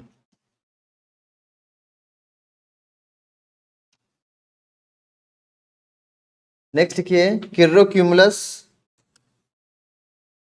पक्षाभ कपासी बादल। देखिए हिंदी में काफी क्लियर हो रहा है, कपासी नाम लिखा हुआ है तो हिंदी में काफी क्लियर है। ऐसे बादल जो मतलब रुई या फिर कपास के गोले की तरह दिखाई दे, तो उसका मैं क्या बोल रहा हूँ, कपास, सॉरी, पक्षाभ कपासी बादल। किरस को बोला मैंने पक्षाभ, किर्रोस्टेटस को बोला मैंने पक्षाभ स्तरी बादल, किर्रोक्यूमुलस को बोला मैंने पक्षाभ कपासी बादल, ठीक है। नेक्स्ट लिखिएगा एल्टोस्टेटस, उच्च स्तरीय बादल।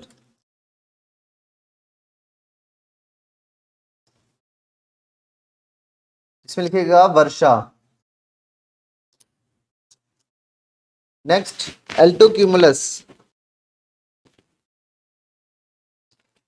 क्यूमुलस की स्पेलिंग क्या लिखी है आप, TUMULS, ठीक है।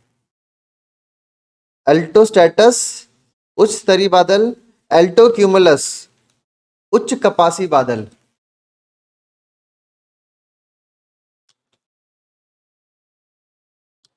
नेक्स्ट लिखिएगा स्ट्रेटस, स्तरीय बादल, स्ट्रेटस स्तरीय बादल। इसमें लिखिएगा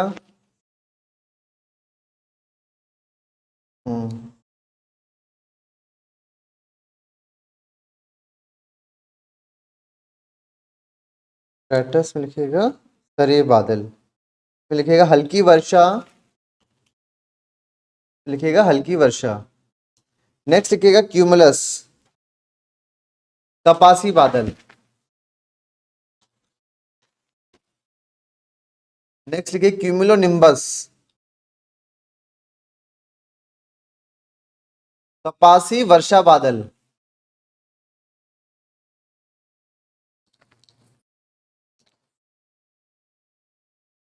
नेक्स्ट लिखिए स्ट्रेटोक्यूमुलस,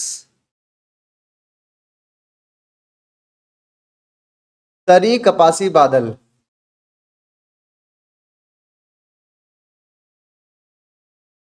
नेक्स्ट लिखिए निम्बोस्टेटस क्लाउड, निम्बोस्टेटस, सॉरी, निम्बोस्टेटस वर्षा स्तरीय बादल।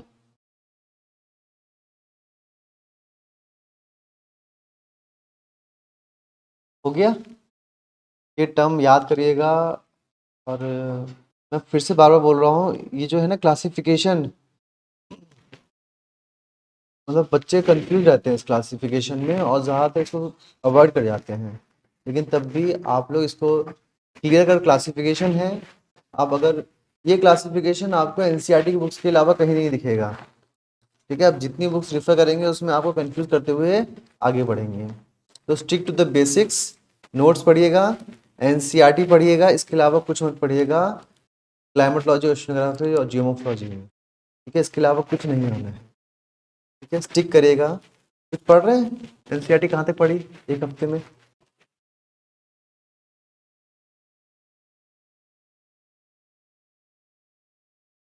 हाँ, और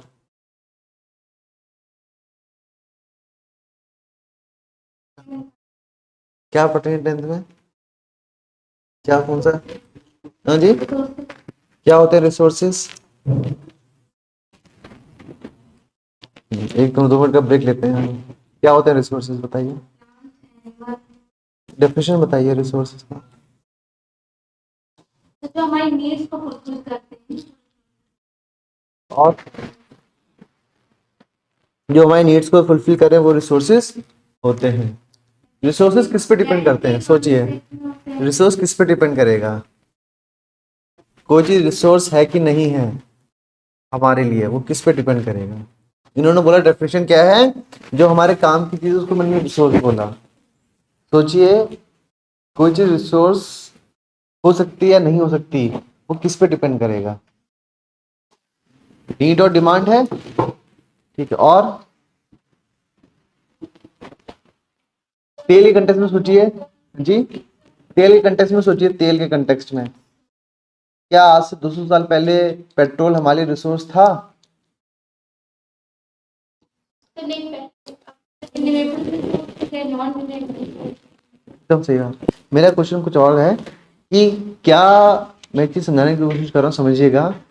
क्या समझ लीजिए, हमारे लिए पेट्रोल की बात ही कर रहा हूँ मैं, जब हमारे पास पेट्रोल इंजन था ही नहीं है, उस समय पेट्रोल हमें होता, तो क्या वो मेरे लिए रिसोर्स होता? मेरे पास रिसोर्स है, मुझे उसकी जरूरत भी है, लेकिन उसको यूज नहीं कर सकता मैं। क्या हाइड्रोजन, जैसे मैं अभी समझ न्यूक्लियर कंटेक्स्ट में बोल रहा हूं मैं, ठीक है। हाइड्रोजन मेरे लिए, मतलब कि उसके लिए मुझे मुझे उसकी जरूरत है, लेकिन क्या मैं उसको सस्टेनेबल रिसोर्स यूज कर पा रहा हूँ? उसको यूज करने की टेक्नोलॉजी मेरे पास है ही नहीं। फ्यूजन टेक्नोलॉजी है। फ्यूजन क्या होती है? जिसमें हाइड्रोजन हाइड्रोजन मिलकर हीलियम बनाते हैं। वो मुझे पता है, रिसोर्स है मेरे पास, लेकिन उसको मैं यूज नहीं कर पा रहा हूँ। क्यों नहीं कर पा रहा हूँ? क्योंकि उस लेवल की टेक्नोलॉजी नहीं है मेरे पास। तो रिसोर्स किस पे डिपेंड करेगा? मतलब कि क्या है, मेरी नीड क्या है और टेक्नोलॉजी क्या है। जैसे जैसे टेक्नोलॉजी बढ़ेगी रिसोर्सेज बढ़ते रह जाएंगे, ठीक है। वो रिसोर्स, कभी जो रिसोर्स नहीं था वो रिसोर्स हो जाएगा।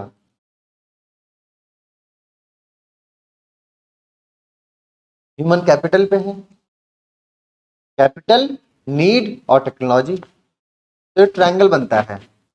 आप कह रही है ना, ये मैं नेक्स्ट पॉइंट कैपिटल पे आता कि भाई उसको खर्चा करने की ताकत है कि नहीं है मेरे पास ना। कैपिटल या फिर सोसाइटी, सोसाइटी उसको एक्सेप्टेंस दे रही कि नहीं दे रही, तभी वो रिसोर्स बनेगा ना। जैसे फॉर एग्जांपल, ये सब चीजें हमें पता होनी चाहिए कि तंबाकू की खेती पंजाब में नहीं होती, डेयरी फार्मिंग नॉर्थ ईस्ट में नहीं होती। हाँ, क्यों? क्योंकि वहां की सोसाइटी जो है ना, वो, पंजाब की सोसाइटी जो है इन जनरल, हालांकि वहां तो पूरा ड्रग्स चल रही है, लेकिन इन जनरल वहां पर टोबैको कल्टीवेशन के खिलाफ है वो लोग। तो हालांकि वहां पे जो नेचुरल रिसोर्स है, जो नेचुरल कंडीशन है, वो टोबैको के लिए सही है, लेकिन वहां पे वो चीज नहीं पैदा कर पा रहे हैं हम लोग। तो रिसोर्स होता क्या है, जो हमारी नीड को फुलफिल करे, उसको मैं रिसोर्स कह रहा हूँ, संसाधन कह रहा हूँ। डिपेंड किस पे करेगा? हमारी नीड पर, टेक्नोलॉजी पर और कैपिटल पर। जैसे शेल गैस है, नाम सुना है हमने शेल गैस? अभी हम लोगों ने, काफी लोगों ने नाम भी नहीं सुना होगा शेल गैस का। ये एक प्रकार की नेचुरल गैस है जो पृथ्वी के अंदर पाई जाती है, ठीक है। अभी इसमें यूएस लीडर बन रहा है। यूएस देखिएगा अगले 50 साल में यूएस पूरा लीडर बन जाएगा वर्ल्ड में एनर्जी सप्लाई कंटेक्स में। क्यों? क्योंकि अब वो अपना शेल गैस को बचा के रखा है उसने, और बाकी पूरे वर्ल्ड का पेट्रोल वो इकट्ठा कर रहा है। सब जितना भी है पेट्रोलियम वो इकट्ठा कर रहा है, अपने भंडार बना रहा है। अगले 50 साल, वो अगले 50 साल की सोच रहा है। 50 साल बाद वो सारी उसी के पास चीजें होंगी। इंडिया में भी शेल गैस मिल रही है, राजस्थान में बाड़मेर रीजन में, लेकिन हम लोग उसको यूज ही नहीं कर पा रहे हैं अभी। तो वो हमारे लिए रिसोर्स नहीं है अभी फिलहाल। क्यों नहीं यूज कर पा रहे हैं? क्योंकि उसके लिए निकालने की टेक्नोलॉजी ही नहीं है हमारे पास, ना ही उस पर बेस्ड कोई इंजन हो पा रहे हैं हमारे। Down the line 5 to 10 years में हमारे पास उसके निकालने की अच्छी टेक्नोलॉजी हो जाएगी और उसके लिए यूज करने के इंजन हो जाएंगे, तो वो हमारे लिए रिसोर्स हो जाएगा। बात समझ रहे हैं? तो रिसोर्स 3 चीज पे डिपेंड करता है। ये आप लोग एनसीईआरटी में पढ़ेंगे, और ये चीज क्वेश्चन आता है, कभी पीटी में आपको कंफ्यूज करेगा, कभी कभी मेंस में आपको दे देगा। ये आप ऐसे में लिख सकते हैं। ऐसे लिखा किसी ने? चेक करवा रहे हैं किसी से? कितने ऐसे लिख लिए? मेरे ख्याल से 15 दिन हो गए। इस सैटरडे में टेस्ट हुआ था क्या? नहीं हुआ था, मैंने क्वेश्चन पेपर दिया था। इस कमिंग वीकेंड में टेस्ट होएगा आपका, ठीक है, तैयार रहिएगा उसके लिए। अब लिखिए ऊंचाई के आधार पर बादलों का वर्गीकरण। अब मैं जल्दी जल्दी में इंग्लिश में ही लिखवा दे रहा हूं, ठीक है, अब आप उससे मैच कर लीजिएगा। हाँ, ऊंचाई के आधार पर वर्गीकरण। पहला लिखिए किर्रस ऑब्लिक किर्रोक्यूमुलस ऑब्लिक किर्रोस्ट्रेटस, ब्रैकेट में 5000 से 13700 मीटर।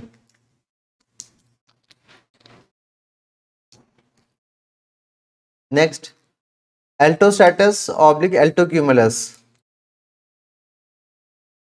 2000 से 7000 मीटर।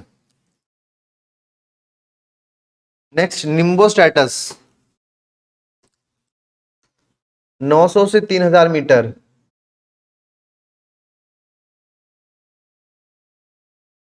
नेक्स्ट स्ट्रेटोक्यूमुलस 500 से 2000 मीटर।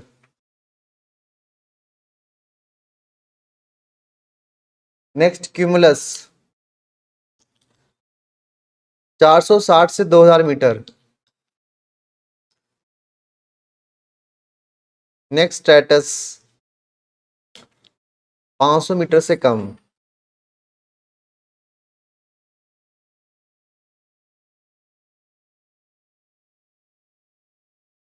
अब पहला लिखिए आप लोग किर्रस या फिर पक्षाभ बादल।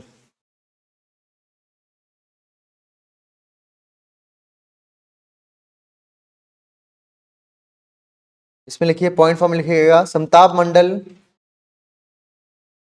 में उपस्थिति मदर ऑफ पर्ल बादल, मदर ऑफ पर्ल।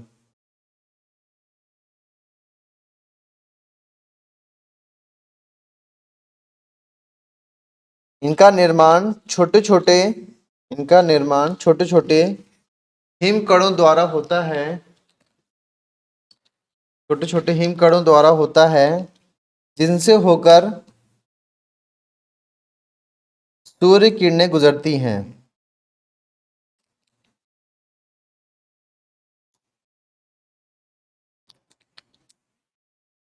यह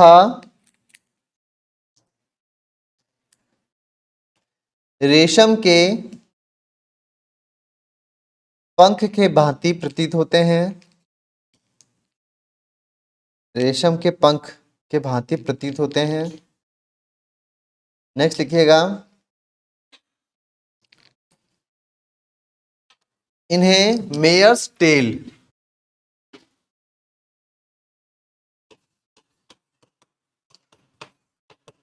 ब्रैकेट में लिखिएगा जंगली खरगोश की पूंछ के भांति। यह मेयर्स टेल या जंगली खरगोश के पूंछ के भांति भी दिखाई पड़ते हैं।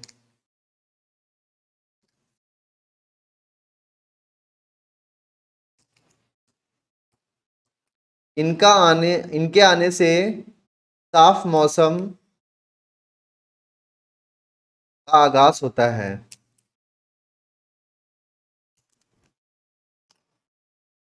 नेक्स्ट लिखिएगा पक्षाप स्तरीय बादल, किर्रोस्ट्रेटस।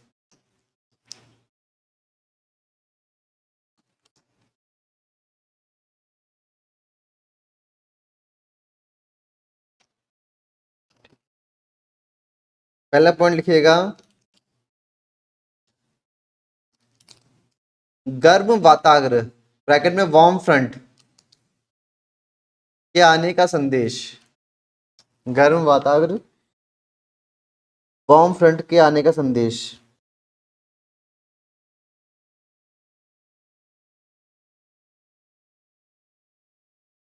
आकाश में एक पतली दूधिया रंग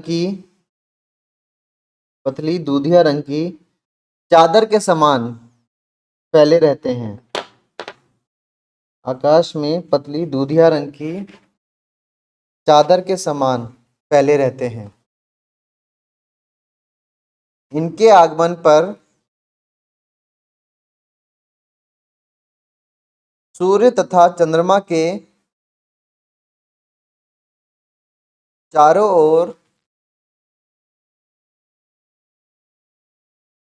प्रभा मंडल बन जाते हैं, जो कि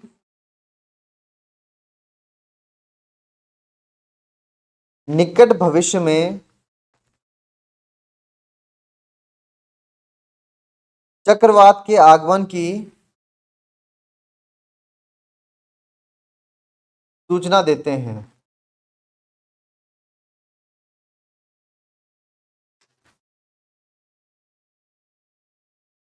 नेक्स्ट लिखिएगा किर्रोक्यूमुलस, पक्षाभ कपासी बादल।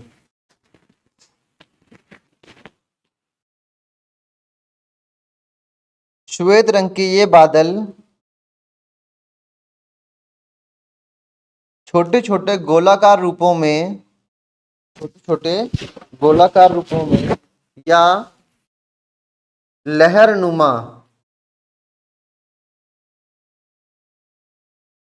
रूपों में पाए जाते हैं।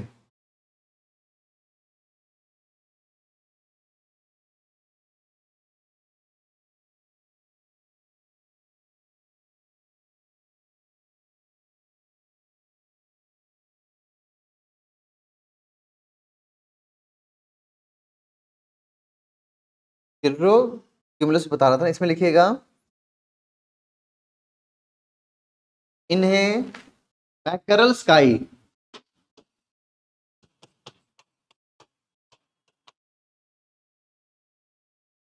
के संदर्भ में भी पुकारा जाता है। ब्रैकेट में लिखिएगा फिश स्केल। फिश स्केल देखा होगा आप लोगों ने, फिश स्केल कैसी होती है, इस तरह से होती है ना, वैसे दिखाई देंगे ये। नेक्स्ट लिखिएगा एल्टोस्टैटस, उच्च स्तरीय बादल। आकाश में लगातार रूप में फैले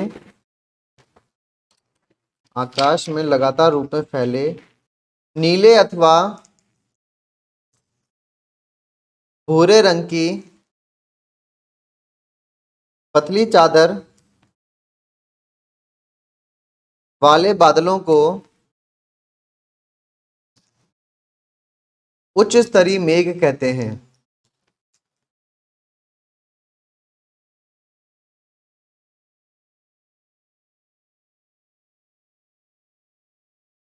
जब इनकी चादर आकाश में सघन होती है तो सूर्य एवं चंद्रमा स्पष्ट नहीं दिखाई पड़ते।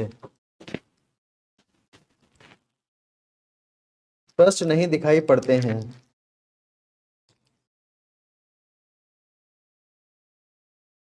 इनसे विस्तृत तथा लगातार वर्षा होती है।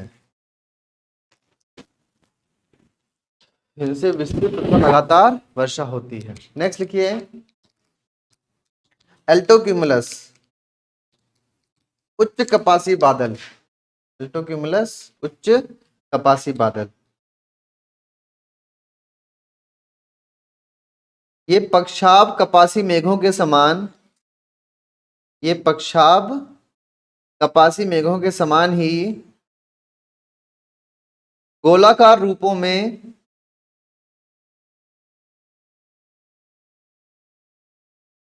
पाए जाते हैं। सॉरी, गोलाकार रूपों में पंक्तियों या लहरों में पाए जाते हैं।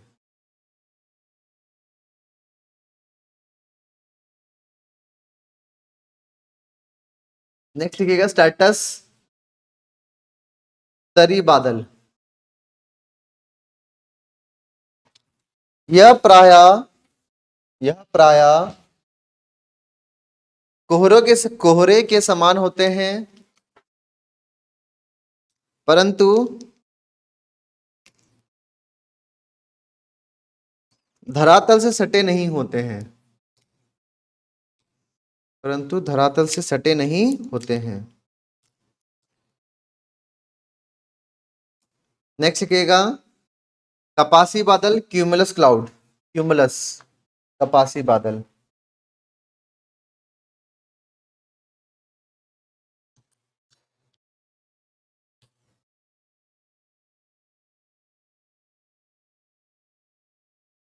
अधिक घने तथा विस्तृत होते हैं।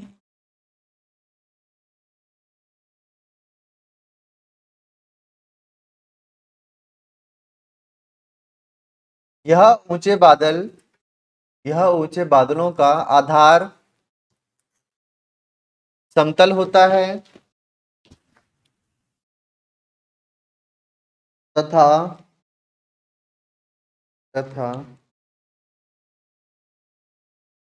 ऊंचाई पर यह गोलाकार रूप में पाए जाते हैं।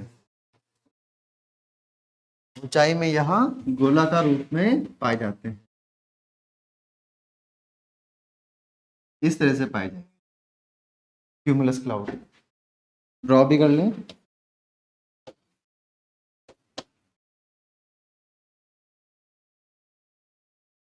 यह आर्द्र उष्णकटिबंधीय क्षेत्रों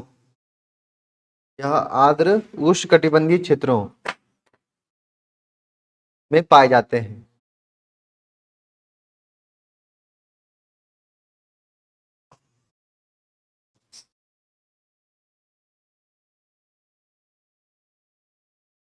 इनसे प्रायः साफ मौसम का आभास होता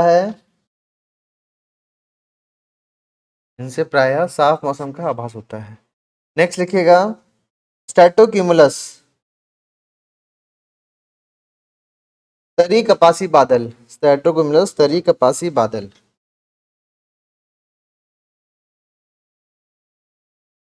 इनका रंग हल्का भूरा होता है तथा ये बड़े बड़े गोलाकार रूपों में पाए जाते हैं। नेक्स्ट निम्बोस्ट्रैटस, वर्षा स्तरीय बादल।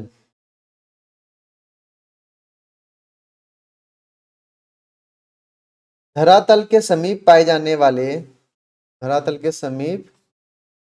पाए जाने वाले काले रंग के ये घने बादल किसी भी आकार में हो सकते हैं।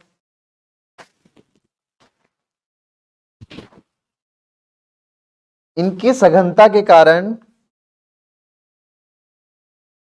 अंधकार छा जाता है तथा वर्षा खूब होती है। अंधकार छा जाता है तथा वर्षा खूब होती है। नेक्स्ट लिखिए क्यूमुलोनिम्बस,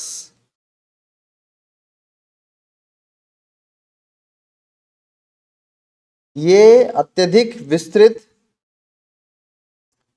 तथा गहरे बादल होते हैं।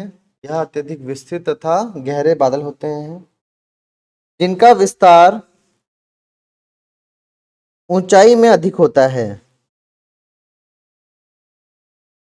जिससे ये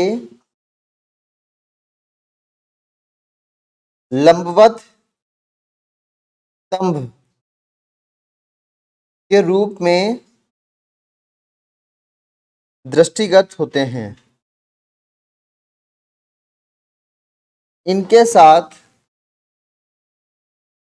वर्षा, ओला तथा तड़ित झंझा की अधिक संभावना रहती है। कंप्लीट हुआ। ये लिखिए precipitation, condensation of water vapour in the air. ये दो बार लिखवाने में ना पूरा कंडेंसेशन इंग्लिश हिंदी दोनों में लिखवाने में, लेकिन ज़रूरी भी है, ठीक है, समझना भी और लिखने में लिख लेते हैं तो ज़्यादा वो कंप्लीट हो जाता है फिर। Condensation of water vapour in the air in the form of water droplets and ice and they are falling on the ground is called precipitation. लिख लीजिए first rainfall,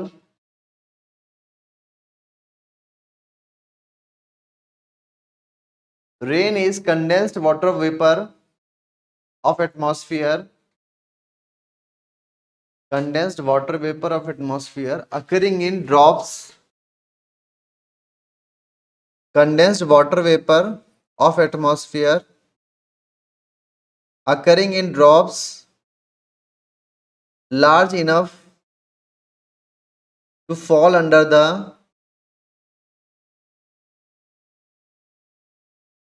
influence of gravity.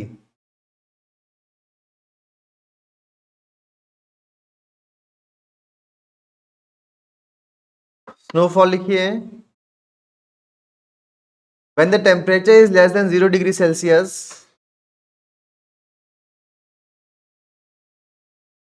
precipitation takes place in the form of snow. Precipitation takes place in the form of snow. Next लिखिए sleet,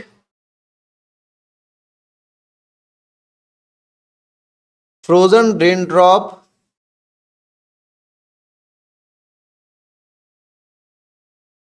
and refrozen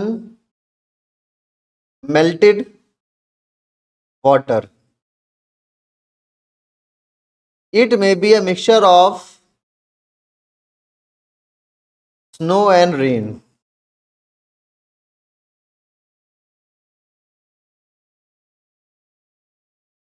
When a layer of air, next लिखिएगा, next इसमें sentence लिखिएगा, when a layer of air with temperature above freezing point overlies sub-freezing layer near the ground, precipitation takes place in the form of sleet. The raindrops which leave the warmer air, which leaves the warmer air, encounters the colder air below.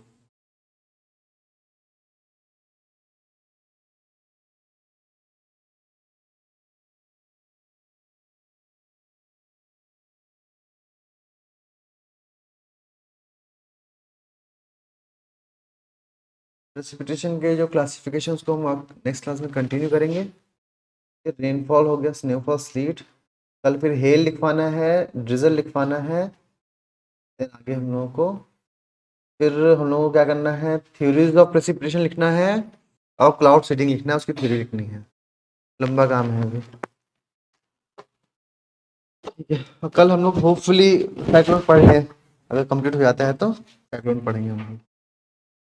उसके बाद मैं सोच रहा हूँ हम लोग geomorphology शुरू करते हैं, तो अलग रहेगा, क्योंकि क्लाइमेटोलॉजी और ओशनोग्राफी लगभग सेम सा दिखता है, ठीक है। तो वो एक मोनोटोनस हो रहा है ना, तो कुछ अर्थ के बारे में पढ़ेंगे हम लोग, इंटीरियर ऑफ अर्थ से। फिलहाल कल तो हम साइक्लोन पढ़ेंगे। Thank you.